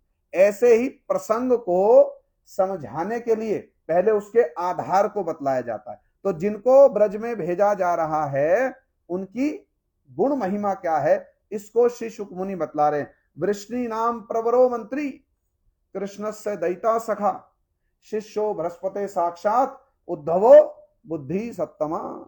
ये उद्धव जी कौन है, वृष्णि नाम प्रवरो मंत्री। द्वारका में जितने द्वारका के परिकर, उनमें सबसे श्रेष्ठ हैं वृष्णि वंश वाले। उन वृष्णि वंश वालों में भी उद्धव जी श्रेष्ठ। वृष्णि नाम प्रवरो मंत्री, इसको तो कल थोड़ा थोड़ा हम लोगों ने श्रवण किया था। आज हम गोस्वामियों की टीका से और थोड़ा सा श्रवण करेंगे। वृष्णि नाम ये यदुवंश की एक विशेष शाखा है, विशेष शाखा। ये कहने का तात्पर्य है कि जो वृष्णि लोग हैं, ये बाकी दूसरे फैमिली मेंबर्स में इनका कुछ विशेष प्राधान्य है, और इन वृष्णि वंश वालों में भी उद्धव जी अपनी वाणी और अपने आचरण के द्वारा सबके माननीय हैं। भाई जब वृष्णि वंश में ही माननीय हैं, तो दूसरे भोज अंधक वंश के माननीय होंगे, ये कहने की आवश्यकता है, ये कहने की आवश्यकता है, नहीं है। शास्त्र में बहुत से प्रसंगों को यहां पर कौन सा न्याय लगेगा, है नहीं पता होगा। यहां पर लगेगा कैमुत्य न्याय। क्या न्याय लगेगा, बहुत सारी टर्म्स होती हैं शास्त्र में, किसी प्रसंग को समझाने के लिए बहुत सी टर्म्स यूज की जाती है, उसको कहते हैं न्याय। जैसे एक होता है कैमुत्य न्याय, एक होता है अंधचटिका न्याय, एक होता है अर्ध कुक्कुटी न्याय, एक होता है काकतालीय न्याय, सुना है? अभी तो बोला, कौन सा सुना? अर्ध कुक्कुटी सुना होगा, मुर्गी फर्स्ट या अंडा फर्स्ट है? नहीं, अर्ध कुक्कुटी न्याय ये नहीं है। अर्ध कुक्कुटी न्याय कुछ और है, उसको बतलाएंगे। ये जो न्याय है ना, ये टर्म्स होती हैं, ये टर्म्स होती हैं। इन टर्म्स के द्वारा किसी बात को समझाया जाता है। यहां पर कैमुत्य न्याय है। कैमुत्य न्याय का अर्थ होता है किम उत्कहा। किम उत्कहा, छोटे बच्चे ने 10 किलो वजन उठा लिया तो बड़ा व्यक्ति तो उठा ही लेगा, बड़ा व्यक्ति तो उठा ही लेगा। इसको कहते हैं किम उत्कहा। जब छोटे ने कर दिया तो किम उत्कहा, बड़ा भी कर ही देगा, बड़ा भी कर ही देगा। जब भगवान वामन देव ने त्रिपाद भूमि से 3 पगों से पूरी भूमि को नाप दिया तो वामन देव जी तो कृष्ण के एक अंश है, कृष्ण नाप देंगे, ये कोई बड़ी बात है? इसको कहते हैं किमुत का न्याय। आई बात समझ में? आई बात समझ में? टर्म समझ में आई? तो यहां गोस्वामी चरण बतला रहे हैं कि भैया जब उद्धव जी वृष्णि वंश वालों में ही प्रमुख हैं तो भोज और अंधक वंश वालों में प्रमुख होंगे, तो कहने की कोई जरूरत ही नहीं है, कोई आवश्यकता नहीं है। ऐसे ही उद्धव जी हैं। फिर एक शब्द का व्यवहार किया गया, वृष्णि नाम प्रवरो मंत्री। प्रवर शब्द का अर्थ होता है श्रेष्ठ। प्रवर शब्द का अर्थ क्या होता है? श्रेष्ठ। ये उद्धव जी क्या है? ये इतने श्रेष्ठ मंत्री हैं। मंत्री किसको कहते हैं? कल हमने सुना था, मंत्रणा करके, युक्ति दे दे, कोई मंत्रणा करके किसी बात को का कोई कंक्लूजन बतला दे, उसको क्या कहते हैं? मंत्री। भाई कोई राज्य पर आक्रमण होने वाला है तो राजा किसको बुलाएगा? मंत्री। मंत्री का अर्थ है जो मंत्रणा करे, मंत्रणा करे। मंत्रणा किसको कहते हैं? कन्वर्सेशन करे, और कन्वर्सेशन करके किसी सॉल्यूशन को दे दे, उसको क्या कहते हैं? मंत्री। किंतु उद्धव जी साधारण मंत्री नहीं है, प्रवर मंत्री हैं। मंत्रियों में भी क्या है? श्रेष्ठ है। ये उद्धव जी की गुणावली है। इसलिए कृष्ण ने उद्धव जी को चुना। ये भैया बातचीत करने में क्या है? बड़े निपुण हैं, बातचीत करने में बड़े निपुण। कब, कहां, क्या, कितना बोलना है, इसको उद्धव जी भली भांति जानते हैं। कब, कहां, क्या और कितना बोलना है, इसको उद्धव जी भली भांति जानते हैं। ऐसे व्यक्ति को ही राजा क्या बनाएगा? मंत्री बनाएगा, जिसको कब, कहां, क्या और कितना बोलना है ये पता हो। उद्धव जी इसमें बड़े निपुण हैं। उद्धव जी इसमें बड़े निपुण हैं। इसलिए कहते हैं वृष्णि नाम प्रवरो मंत्री। उद्धव जी वृष्णि वंश के बड़े प्रवर मंत्री हैं, बड़े श्रेष्ठ मंत्री हैं। और ऐसे श्रेष्ठ मंत्री हैं कि ये मंत्रणा करके महाप्रेमी ब्रजवासियों को भी सांत्वना देने में समर्थ हैं। इसलिए कृष्ण ने क्या किया? उद्धव जी को चुना। फिर एक बहुत अच्छी बात यहां पर गोस्वामी चरण बतलाते हैं। वो कहते हैं देखो उद्धव जी ना यादवों में सर्वश्रेष्ठ हैं। जब ये ब्रज में जाएंगे और ब्रजवासियों के प्रेम का थोड़ा सा अनुभव करेंगे, जब ये ब्रज में जाएंगे और ब्रजवासियों के प्रेम का थोड़ा सा अनुभव करेंगे और फिर लौट करके द्वारका की सभा में ब्रजवासियों के प्रेम की महिमा गाएंगे, तो सारे द्वारका वासियों को क्या चलेगा? पता चलेगा ब्रजवासियों की क्या महिमा है। तो इसके लिए किसी साधारण व्यक्ति को तो चुना नहीं जा सकता, किसी विशेष व्यक्ति को चुना जाएगा। भैया हमारा विदेश मंत्री विदेश में जाए, वहां कोई डील करके आए और फिर वापस लौट के कोई स्टेटमेंट दे, उसका मूल्य है कि नहीं है? विदेश में तो हम भी आए, यहां से जाकर के वहां भारत में 2-4 मीडिया वालों को बुलाकर कोई स्टेटमेंट दे दे, हमारी कोई सुनेगा? अब कौन हो तुम, कहां से आए हो? सुनेगा कोई हमारी? कोई नहीं सुनेगा। विदेश मंत्री जाएगा और विदेश मंत्री विदेश में जाकर के कोई सेटलमेंट करेगा, कोई डील करेगा, आकर के मीडिया उससे पूछेगी, मंत्री कुछ बतलाएगा, तब क्या होगा? उनकी बात का मूल्य है ना, साधारण व्यक्ति की बात का क्या मूल्य है? कोई मूल्य नहीं। इसलिए किसको चुना? उद्धव जी को। चाहे हमने यहां आकर के कुछ विशेष अनुभव भी कर लिया, हाँ भाई यहां तो ऐसा है, ऐसा यदि भारत में हो जाए तो बहुत अच्छा होगा, या यहाँ का तो बहुत अच्छा, यहाँ के लोग ऐसे ऐसे, कुछ अनुभव कर लिया, वो अनुभव सही भी हो, उस अनुभव को जाकर वहां बतलाएंगे, कोई सुनेगा? सुनेगा? इसलिए भैया पद की भी कुछ मर्यादा है। तो इसलिए किसको चुना? उद्धव जी को चुना। ये यादवों में सर्वश्रेष्ठ हैं। ये जाएंगे आस्वादन करने और फिर ये आस्वादन करके लौटेंगे और यादवों की सभा में बतलाएंगे, हाँ भैया प्रेम के सर्वश्रेष्ठ पात्र कौन है? क्योंकि यादवों को कृष्ण के संबंध के कारण थोड़ा सा अभिमान हो गया था। अरे हम कृष्ण के साथ रोज बैठते हैं, प्रसाद पाते हैं, हमसे बड़ा सौभाग्यवान और कौन है। श्री देवकी और वसुदेव को भी कुछ कुछ अभिमान हो गया। यह साधारण जगत का अभिमान नहीं है, यह है तारतम्य मूलक अभिमान। भक्तों की श्रेष्ठता को, भक्तों में कंपैरिजन को दिखाने के लिए यह अभिमान उत्पन्न होता है। देवकी और वसुदेव जी को भी अभिमान हो गया, कृष्ण के रियल मदर फादर कौन है, हम हैं। और द्वारका के परिकरों को क्या अभिमान हो गया, हाँ हमारे साथ में कृष्ण है, सब समय रहते हैं, हमसे श्रेष्ठ जगत में कोई नहीं है, हमसे भाग्यवान जगत में कोई नहीं है। तो कृष्ण चाहते थे कि भैया जगत वालों को पता चले who is my real mother father, और मेरे सबसे क्लोजेस्ट, सबसे अधिक प्रेम के पात्र जो ब्रजवासी है ना, है उनकी क्या महिमा है, ये जगत के लोगों को पता चले। इसलिए कृष्ण ने क्या किया, उद्धव जी को भेजा, क्योंकि उद्धव जी की बात, कृष्ण के बाद, बलदेव जी के बाद सबसे प्रामाणिक व्यक्तियों में उद्धव जी कौन है, हैं? एक विशेष प्रामाणिक हैं द्वारका के परिकरों में, विशेष प्रामाणिक, इसलिए उद्धव जी को भेजा। फिर एक बड़ी विशेष बात जो हमने कल भी सुनी थी, वृषि नाम प्रवर मंत्री कृष्ण से दयिता सका। उद्धव जी की बहुत सारी क्वालिटीज हैं, किंतु उनमें सर्वश्रेष्ठ क्वालिटी क्या है, वो मंत्री हैं, बड़े प्रवर मंत्री हैं। उसके बाद आएगा शिष्यो बृहस्पति साक्षात, साक्षात बृहस्पति जी के शिष्य हैं। ये बृहस्पति जी कौन है, देवगुरु, सारे शास्त्र को जानते हैं। बृहस्पति जी ने सारे शास्त्र उद्धव जी को पढ़ाए, एक रह गया, एक रह गया, वो क्या है, कृष्ण को भी वशीभूत करने वाला ब्रज प्रेम का शास्त्र। उसमें तो गुरु का ही प्रवेश नहीं है, शिष्य का कहां से होगा, उसमें तो बृहस्पति जी का ही प्रवेश नहीं है, तो उद्धव जी का कहां से होगा।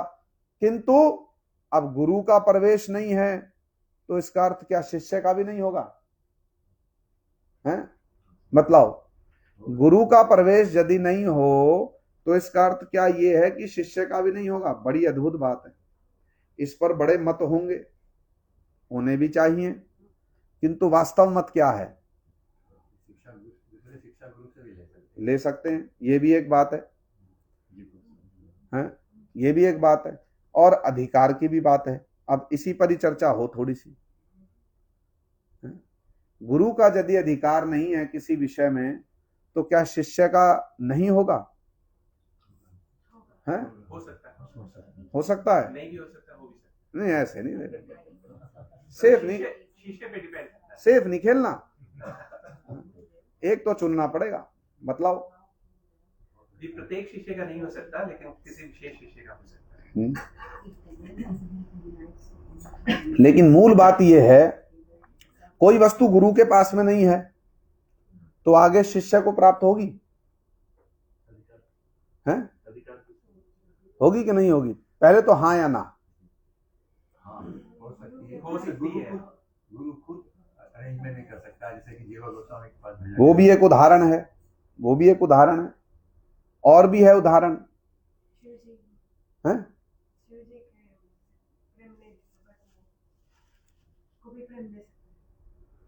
हाँ शिव जी, वो तो एक स्पेसिफिक केस हो गया, शिव जी गोपी प्रेम दे सकते हैं, बात ठीक है? हमारी गुरु परंपरा में ब्रह्मा जी कौन है, आदि गुरु हैं। उसके बाद, उनके बाद परंपरा में मध्वाचार्य जी भी बाद में आए कि नहीं आए, कितने महान आचार्य हैं, इसमें कोई डाउट तो नहीं है, कितने महान आचार्य हैं। किंतु यदि मंजरी भाव की बात आए या मंजरी भाव की सेवा परिपाठी की शिक्षा की बात आए, प्राप्त होगी वहां से, होगी प्राप्त की नहीं होगी, है? तो इसका अर्थ क्या हुआ भाई, पहले से ही नहीं आ रही है तो क्या नहीं मिलेगी, पहले से ही नहीं आ रही है तो क्या नहीं मिलेगी, है? मिल सकते है कि नहीं। चलो ये तो हो गई गुरु परंपरा की बात। अब आई पर्टिकुलर गुरु और शिष्य की बात। अगर पर्टिकुलर गुरु और शिष्य की बात आई, हाँ यद्यपि चेन तो पूरी एक ही होनी चाहिए, है कि नहीं, किंतु ये भक्ति भगवान ये संपूर्णतया क्या है, इंडिपेंडेंट है, ये संपूर्णतया क्या है, इंडिपेंडेंट है। जैसे श्यामानंद प्रभु जी की बात बतलाई, वो किसके शिष्य हैं, हृदय चैतन्य जी के। हृदय चैतन्य जी सख्य रस के परिकर हैं, श्यामानंद जी मधुर रस के परिकर हैं। तो हृदय चैतन्य जी ने श्यामानंद जी को किनके पास भेज दिया, जीव गोस्वामी जी के पास भेज दिया। इसलिए जो संपद श्यामानंद जी के पास में होगी वो हृदय चैतन्य जी के पास में होगी। मर्यादा विचार से गुरु शिष्य का संबंध है, मर्यादा विचार से रहेगा, किंतु जो संपद श्यामानंद जी को प्राप्त हुई वो हृदय चैतन्य जी को प्राप्त है। मर्यादा के विचार से ठीक है, गुरु शिष्य का संबंध है, किंतु जब रस के विचार से देखोगे, अधिकार के विचार से भी देखोगे, तो श्यामानंद प्रभु जी को जो अधिकार प्राप्त है वो हृदय चैतन्य जी को है। इसका अर्थ ये नहीं है कि मर्यादा के विचार से श्यामानंद जी बड़े हो गए, हृदय चैतन्य जी छोटे हो गए, ये वाला विचार यहां नहीं आएगा। गुरु शिष्य का संबंध तो जगत में मान्य रहेगा ही, किंतु ये तो रस की परिपाटी है, रस की बात है। श्यामानंद जी का मधुर रस में प्रवेश है, हृदय चैतन्य जी का सख्य रस में प्रवेश है। तो बृहस्पति जी का ब्रज प्रेम में प्रवेश, शास्त्र में प्रवेश नहीं है, किंतु उद्धव जी उनके शिष्य हैं, तो उद्धव जी का हो सकता है कि नहीं हो सकता? हो सकता है, क्योंकि उद्धव जी में वैसी योग्यता है। उस ब्रज प्रेम का थोड़ा सा छीटा कूटा का अनुभव करने की योग्यता किसमें है? उद्धव जी में है। तो कृष्ण ने देखा भैया इनमें तो ये योग्यता है, और उद्धव जी ने सारे शास्त्र पढ़े, बस एक शास्त्र रह गया। अच्छा, ये कृष्ण के मन में जो कामना उत्पन्न हुई या इच्छा उत्पन्न हुई कि उद्धव जी को मिलना चाहिए, थोड़ा टेस्ट मिलना चाहिए, क्यों हुआ? ये क्यों हुआ? क्योंकि उद्धव जी का जो विशेष गुण है वो क्या है? कृष्ण से दयिता सखा। अब इसमें भी दयित का अर्थ क्या हुआ? बड़े प्रिय, बड़े प्रिय। तो कल हमने ये श्रवण किया था कि उद्धव जी की टॉप मोस्ट क्वालिटी क्या है? कृष्ण से दयित, किंतु दयित से भी ऊपर आचार्य चरण बतलाते ये कृष्ण के सखा हैं। ये कृष्ण के क्या है? सखा है। दयित माने प्रिय, कोई बहुत क्लोजेस्ट है तो आप क्या चाहोगे कि भाई इतनी दुर्लभ वस्तु, इसका थोड़ा सा टेस्ट तो इनको भी मिल जाए, होगा कि नहीं होगा? तो कृष्ण के मन में उद्धव जी की जो सेवा परिपाटी है उसको देख करके कृष्ण के मन में भी इच्छा हुई कि हाँ भैया ये उद्धव जी ब्रज प्रेम सुधा पान करने के योग्य हैं। और उद्धव जी कृष्ण के सखा हैं। कृष्ण ने श्रीमद् भागवत में स्वयं कहा भी है कि उद्धव जी मुझसे बिंदु मात्र भी कम नहीं है। कल भी हम लोग सुन रहे थे, एक बहुत विशेष विचार आचार्य चरण ने बतलाया था। क्या बतलाया था? कृष्ण ने उद्धव जी के लिए कहा है, ना तथा मैं प्रियतम आत्मयोनि ना शंकरा। ब्रह्मा जी भी मुझको इतने प्रिय नहीं है, शिव जी भी मुझको इतने प्रिय नहीं है, लक्ष्मी भी मुझको इतनी प्रिय नहीं है, मेरे भाई संकर्षण भी मुझको इतने प्रिय नहीं है जितने प्रिय ये उद्धव जी हैं। क्यों है इतने प्रिय उद्धव जी? क्यों है? कल भी हमने बतलाया था क्यों है उद्धव जी इतने प्रिय। क्योंकि उद्धव जी जब ब्रज में गए और उन्होंने ब्रज गोपियों की, ब्रजवासियों की महिमा का अनुभव किया, और उसके बाद जो उद्धव जी ने ब्रज गोपियों की महिमा गाई, जो सारे जगत में उद्धव जी ने अपना ऑनेस्ट ओपिनियन दिया, oh I have realised something, I have tested something, what you have realised these Brajwasis. ये जो ब्रजवासी लोग हैं और इनमें भी जो ये ब्रज गोपियां हैं, वंदे नंद ब्रज स्त्रीणाम पाद रेणुम अभिक्षणश यासाम हरि कथोद्गीतम पुनाति भुवन त्रयम। ये जो ब्रज की गोपियां हैं और उनमें भी ये राधा जी, ये तो कृष्ण के प्रेम की सर्वोत्तर पात्री हैं, सर्वोच्च पात्री हैं। ये जो उद्धव जी ने उद्घोषणा की है, उन्होंने कुछ हाइड नहीं किया। उद्धव जी ने कुछ हाइड नहीं किया। भैया मैं तो द्वारका में रहता हूं, द्वारका में तो कृष्ण की, मथुरा द्वारका में तो कृष्ण की बहुत सी पटरानियां हैं, मैं लौट करके जाऊंगा तो हमारे ऊपर में बिगड़ जाएंगी, मैं लौट करके जाऊंगा हमारे ऊपर में बिगड़ जाएंगी। क्यों? कभी सुना कि उद्धव जी ने 16,108 पटरानियां हैं कृष्ण की, उनमें रुक्मणी जी, सत्यभामा जी 8 तो बड़ी प्रमुख हैं। कभी उद्धव जी ने उनके चरण की धूल की कामना की हो, ऐसा सुना? रहते वहीं हैं, रहते कहां हैं? द्वारका में। खाते कहां हैं? द्वारका में। जीते कहां हैं? द्वारका में। किंतु द्वारका की पटरानियों को कभी बोला? उद्धव जी का विवाह हुआ कि नहीं हुआ? हैं? देख लो, हैं? उद्धव जी का विवाह हुआ कि नहीं हुआ? जोर से बतलाओ। हाँ, अब आप बने हो। ऐसा होना चाहिए, उत्तर ऐसा हो कि सुनकर मन प्रसन्न हो जाए। हाँ, उद्धव जी का विवाह हुआ कि नहीं हुआ? नहीं हुआ, नहीं हुआ।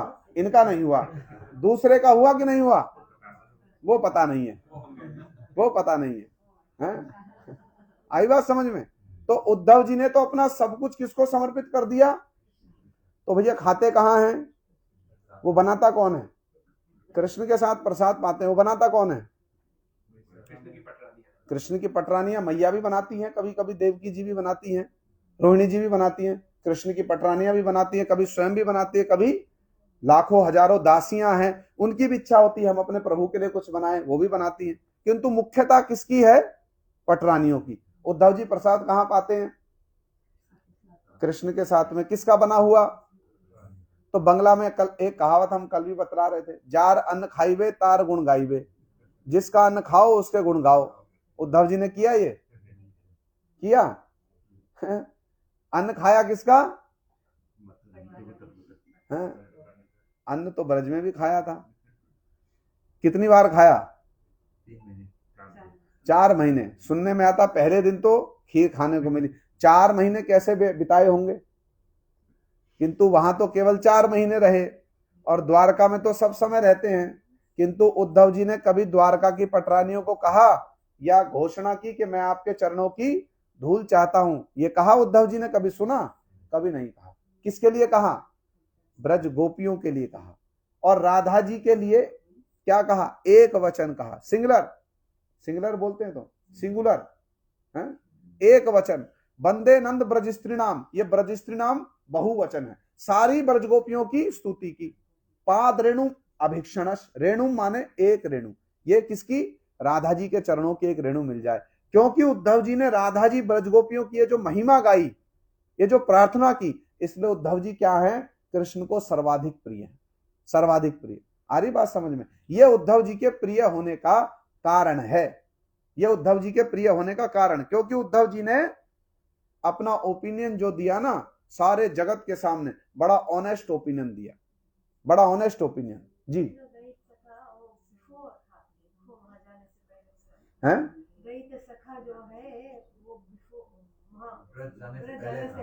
ये जो कृष्ण की लीला है ये तो नित्य निरंतर चल रही है ना। हाँ, उद्धव जी तो नित्य परिकर हैं, तो ऐसा थोड़ी है कि अभी गए हैं जो ब्रज में, अभी जो ब्रज में गए हैं तभी ये टेस्ट किया, इससे पहले कभी टेस्ट नहीं किया। एक तो बात ये है, और दूसरी बात ये है कि उद्धव जी के विषय में जो ये विशेषण अभी दिए जा रहे हैं, ये इसलिए दिए जा रहे हैं कि वो इतने दैत, इतने प्रिय हैं कि वो कृष्ण छोड़कर उनका जीवन कुछ है नहीं। जब से उद्धव जी छोटे थे ना, वो कोई खेल नहीं खेलते थे। वो कृष्ण के विग्रह को 4-5 वर्ष की आयु उसके बालक कृष्ण के विग्रह को रखते थे, उन्हीं के साथ सोते थे, उन्हीं के साथ खाते थे, उन्हीं के साथ पीते थे। इतने कृष्ण में अनुरक्त थे उद्धव जी, इसलिए कहा जा रहा है कृष्ण से दैत सखा। अभी तो उद्धव जी की उन क्वालिटियों को बतलाया जा रहा है जिनके कारण इनको ब्रज में भेजा जाएगा कि भैया ही इज ए कैपेबल, ये योग्य व्यक्ति हैं, इनको भेजना चाहिए हैं। बाकी दूसरी बात यह है कि लीला तो अलात चल रही है ना, कभी किसी ब्रह्मांड में, कभी किसी ब्रह्मांड में, ये भी हो सकता है। इसको तो बलदेव विद्याभूषण प्रभु जी ने टीका में कहा, तद इदम कल्प भेदे नैव संभव्यम संभव्यम, तद इदम कल्प भेदे नैव संभव्यम। भैया कल्प भेद के अनुसार लीला का सामंजस्य किया जा सकता है। किंतु अभी कौन से गुणों की बात हो रही है कि भैया ये सब समय जीवन भर कृष्ण के प्रति अनुरक्त हैं, कृष्ण को छोड़कर उद्धव जी का जीवन कुछ है ही नहीं, इसलिए उद्धव जी को ब्रज में भेजा जाए। ये कृष्ण के बड़े दैत और बड़े प्रिय सखा हैं। और उद्धव जी कृष्ण के साथ देखने में भी क्या है? उद्धव जी समान है। इतना कृष्ण में ऑब्जर्व है उद्धव जी कि एक क्षण को तो ब्रजगोपियों को भी क्या लगा, अरे ये कौन है, देखने में एकदम कैसा है? कृष्ण के जैसा। तो ब्रजगोपियां जो तमाल वृक्ष को देखती हैं और उनको कृष्ण की स्फूर्ति होती है, तो तमाल वृक्ष को क्या करती हैं? आलिंगन कर लेती।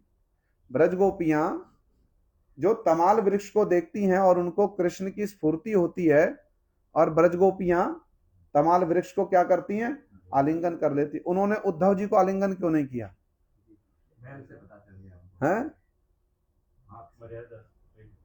नहीं, एक तो ये कारण है उद्धव जी के शरीर की सुगंध से पता चल गया, और दूसरा कारण उनका जो वेशभूषा थी वो ब्रज वाली नहीं थी, चलो इसको भी एक कारण मान लिया जाए। और कोई कारण प्रधान? अगर कृष्ण आते तो इस प्रकार से नहीं आते जैसे उद्धव जी आए हैं। कृष्ण का जो प्रेम है ब्रज के प्रति वो दूर से ही प्रस्फुटित हो जाता है। ये भी एक कारण मान लिया जाए। और कोई कारण? मूल कारण तो जोगमाया है। मूल कारण क्या है? क्योंकि कृष्ण के विरह में ब्रज गोपियों को तो कोई सुध बुध नहीं है, उनको तो कोई सुध बुध नहीं है। भाई सुध बुध नहीं है तभी तो तमाल वृक्ष का आलिंगन कर लेती है ना, क्या मानकर ये कृष्ण है। सुगंध तो तमाल वृक्ष से भी आती होगी, कृष्ण के समान क्या तमाल वृक्ष की सुगंध हो सकती है? नहीं हो सकती। किंतु तमाल वृक्ष को आलिंगन कर रही है क्या? ओह कृष्ण है ये तो उनको तो सुध बुध ही नहीं है, हैं? तो ये सब कारण हैं और हो सकते हैं, किंतु मूल कारण क्या है? मर्यादा की रक्षा करने वाली कौन? श्री जोगमाया देवी। जोगमाया देवी लीला शक्ति हैं। लीला में कोई इधर उधर की बात ना घट जाए, इसकी व्यवस्था कौन करती हैं? जोगमाया जी की 5 वृत्तियां हैं और उन 5 वृत्तियों की असंख्य वृत्तियां हैं। ये जोगमाया एक नहीं है, जोगमाया जी की 5 वृत्तियां हैं और उन 5 वृत्तियों की असंख्य वृत्तियां हैं। कोई लीला संहारी का शक्ति है, कोई ज्ञान शक्ति है, कोई चेतना शक्ति है। जब जिस शक्ति की आवश्यकता पड़ती है, टाइपराइटर देखा है, जब जिस वर्ड की आवश्यकता है उस पर उंगली पड़ेगी, झट से वही वर्ड क्या होगा? पेपर में टाइप हो जाएगा झट करके। ऐसे जोगमाया जी कृष्ण की इच्छा जानकर झट झट झट वही शक्ति आगे आ जाएगी। कभी ज्ञान शक्ति, कभी संहारिका शक्ति, कभी चेतना शक्ति, कभी कोई शक्ति, कभी कोई शक्ति। तो जोगमाया जी की मुख्य 5 वृत्तियां हैं, अमला आदि 5 वृत्तियां हैं। आचार्य चरण ने टीका में वर्णन किया और उन 5 वृत्तियों की असंख्य वृत्तियां। तो किसने समाधान किया? जोगमाया जी ने समाधान किया। अब ये जो उद्धव जी के गुण बतलाए गए, क्या समय हो गया? अरे बाप रे, हैं? तो चलो अभी इस प्रसंग को हम यहीं विराम दे दें। फिर उद्धव जी के अभी ये जो गुण बतलाए गए ना उद्धव जी के, इसमें 2 प्रकार के गुण हैं, एक है बहिरंग गुण और एक है अंतरंग गुण। इसमें जैसे वृष्णि, प्रवर, मंत्री, दैत और सखा, ये 5 विशेष गुण है उद्धव जी के। इसमें से कुछ एक्सटर्नल है और कुछ एटर्नल है। एटर्नल क्या है? एटर्नल है दैत और सखा, और एक्सटर्नल क्या है? वृष्णि, प्रवर और मंत्री। ऐसे करके कृष्ण के मन में इच्छा हुई कि उद्धव जी को ब्रज में भेजा जाए और उद्धव जी इस ब्रज प्रेम के कुछ छींटे कूटे अपने ऊपर में डाल लें और उसकी सुगंध को सारे जगत में फैला दें। उद्धव जी उसकी सुगंध को सारे जगत में फैला दें। इसलिए उद्धव जी कौन है? उद्धवो बुद्धि सत्तमा। कल भी हमने बतलाया था, सुखदेव गोस्वामी है मुनि सत्तमा। एक होते हैं मुनि, एक होते हैं मुनि सत, एक मुनि सत्तर, एक मुनि सत्तम। एक होते बुद्धिमान, बुद्धि सत, बुद्धि सत्तर, बुद्धि सत्तम। सबकी डेफिनेशन दी आचार्यों ने, सबकी डेफिनेशन दी आचार्यों ने। तो उनमें सर्वश्रेष्ठ कौन है? बुद्धि सत्तम। बुद्धि सत्तम सर्वश्रेष्ठ कौन है? जिन्होंने कृष्ण की सेवा को ही एकमात्र सार समझ करके अपना जीवन बना लिया, वो कौन है? बुद्धि सत्तम। मुनि सत्तम क्यों कहा गया? सुखदेव गोस्वामी जी को लगे हाथ बतलाई दूं। क्योंकि भगवान के तो बहुत से अवतार हैं, भगवान के तो बहुत से अवतार हैं, भजन करने के भी बहुत से मार्ग हैं। जो कृष्ण भजन करते हैं और कृष्ण भजन में भी ब्रज भाव से कृष्ण को भजते हैं, वो कौन है? मुनि सत्तम। आ रही बात समझ में? कृष्ण अवतार तो बहुत से हैं और उन अवतारों में भी सर्वश्रेष्ठ कौन है? कृष्ण। और कृष्ण का भी सर्वश्रेष्ठ स्वरूप है ब्रजेंद्र नंदन, और उसमें भी सर्वश्रेष्ठ है, सीधे धीर ललित पे पहुंच गए आप। नीचे कोई बात ही नहीं है। उनमें भी है माधुर्यमय ब्रज गोपियों के कृष्ण। तो जो उन कृष्ण की आराधना करने वाले हैं उनको क्या कहा जाएगा? मुनि सत्तम। सबको मुनि सत्तम नहीं कहा जाएगा। सबको मुनि हो सकते हैं, मुनि सत हो सकते हैं, मुनि सत्तर हो सकते हैं। मुनि सत्तम कौन होगा? सुखदेव गोस्वामी जैसे। मुनि सत्तम कौन होगा? सुखदेव गोस्वामी जैसे। इसलिए बुद्धि सत्तम कौन है? किंतु यहां प्रश्न उठाओगे आप, यहां प्रश्न उठाओगे कि भैया उद्धव जी तो माधुर्य भाव से भजन नहीं कर रहे, तो उनको सत्तम क्यों कह दिया गया? उनको सत्तम क्यों कह दिया गया? नहीं, बुद्धि सत्तम ठीक है, बुद्धि सत्तम कहने का अर्थ यहाँ ये है कि क्योंकि कृष्ण का भजन करते हैं और कृष्ण को ही अपने जीवन का क्या मान लिया है? सार मान लिया, तो इसलिए बुद्धि सत्तम है।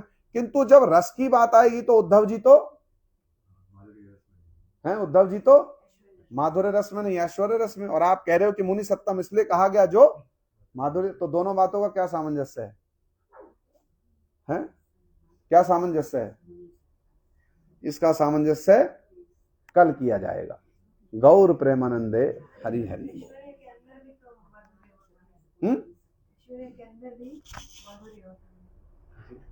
ऐश्वर्य के अंदर भी माधुर्य होता है, हो सकता है। ऐसे नहीं उन्होंने कह दिया तो आप साथ, ऐसे नहीं, सच्ची बात बतलानी पड़ेगी, शास्त्र की बात बतलानी। ऐसे नहीं कि भाई घर का मामला है तो हम सपोर्ट करेंगे, ऐसे नहीं।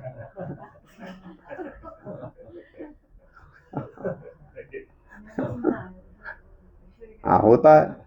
बिना ऐश्वर्य के माधुर्य टिक नहीं सकता, और माधुर्य में भी ऐश्वर्य अनुस्यूत होता है। कृष्ण ने तो ब्रज में इतना ऐश्वर्य तो दिखलाया, किंतु माधुर्य इतना प्रबल है कि ब्रजवासियों को दिखता ही नहीं। अरे कालिया के कहीं लिखा गया 1000 फन है, कहीं लिखा गया 1100 फन है, समझ ही नहीं आ रहा आज तक कितने फन हैं, पर जितने भी हैं बहुत सारे हैं। कैसे नाच रहे हैं उन पर झट झट करके। ऐश्वर्य ही तो है ये, गिरिराज जी उठा दिए, क्या है? ऐश्वर्य। किंतु माधुर्य इतना प्रबल है, ऐश्वर्य दिखलाई नहीं देता, देख करके भी नहीं दिखलाई देता। तो अब ये जो बुद्धि सत्तम का चक्कर और मुनि सत्तम का चक्कर है, इसको हम लोग कल समाधान करेंगे। आज तक जितना श्रवण किया इसको भली भांति चिंतन और क्या करना है, इस पर थोड़ा मनन करना। गौर प्रेमानंदे हरि हरि बोल। हरे कृष्ण। गायत्री दीदी ठीक हो? जन्मदिन है? अच्छा, बहुत बढ़िया। लाओ थोड़े पुष्प ले आओ। शाम को ठीक, ज्यादा भक्ति, ज्यादा आशीर्वाद मिलेगा। ठीक है, देखो भोग दे दो, प्रसाद दे दो। हरे कृष्ण।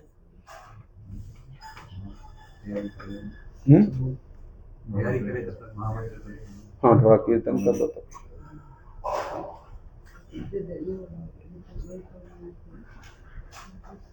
कीर्तन से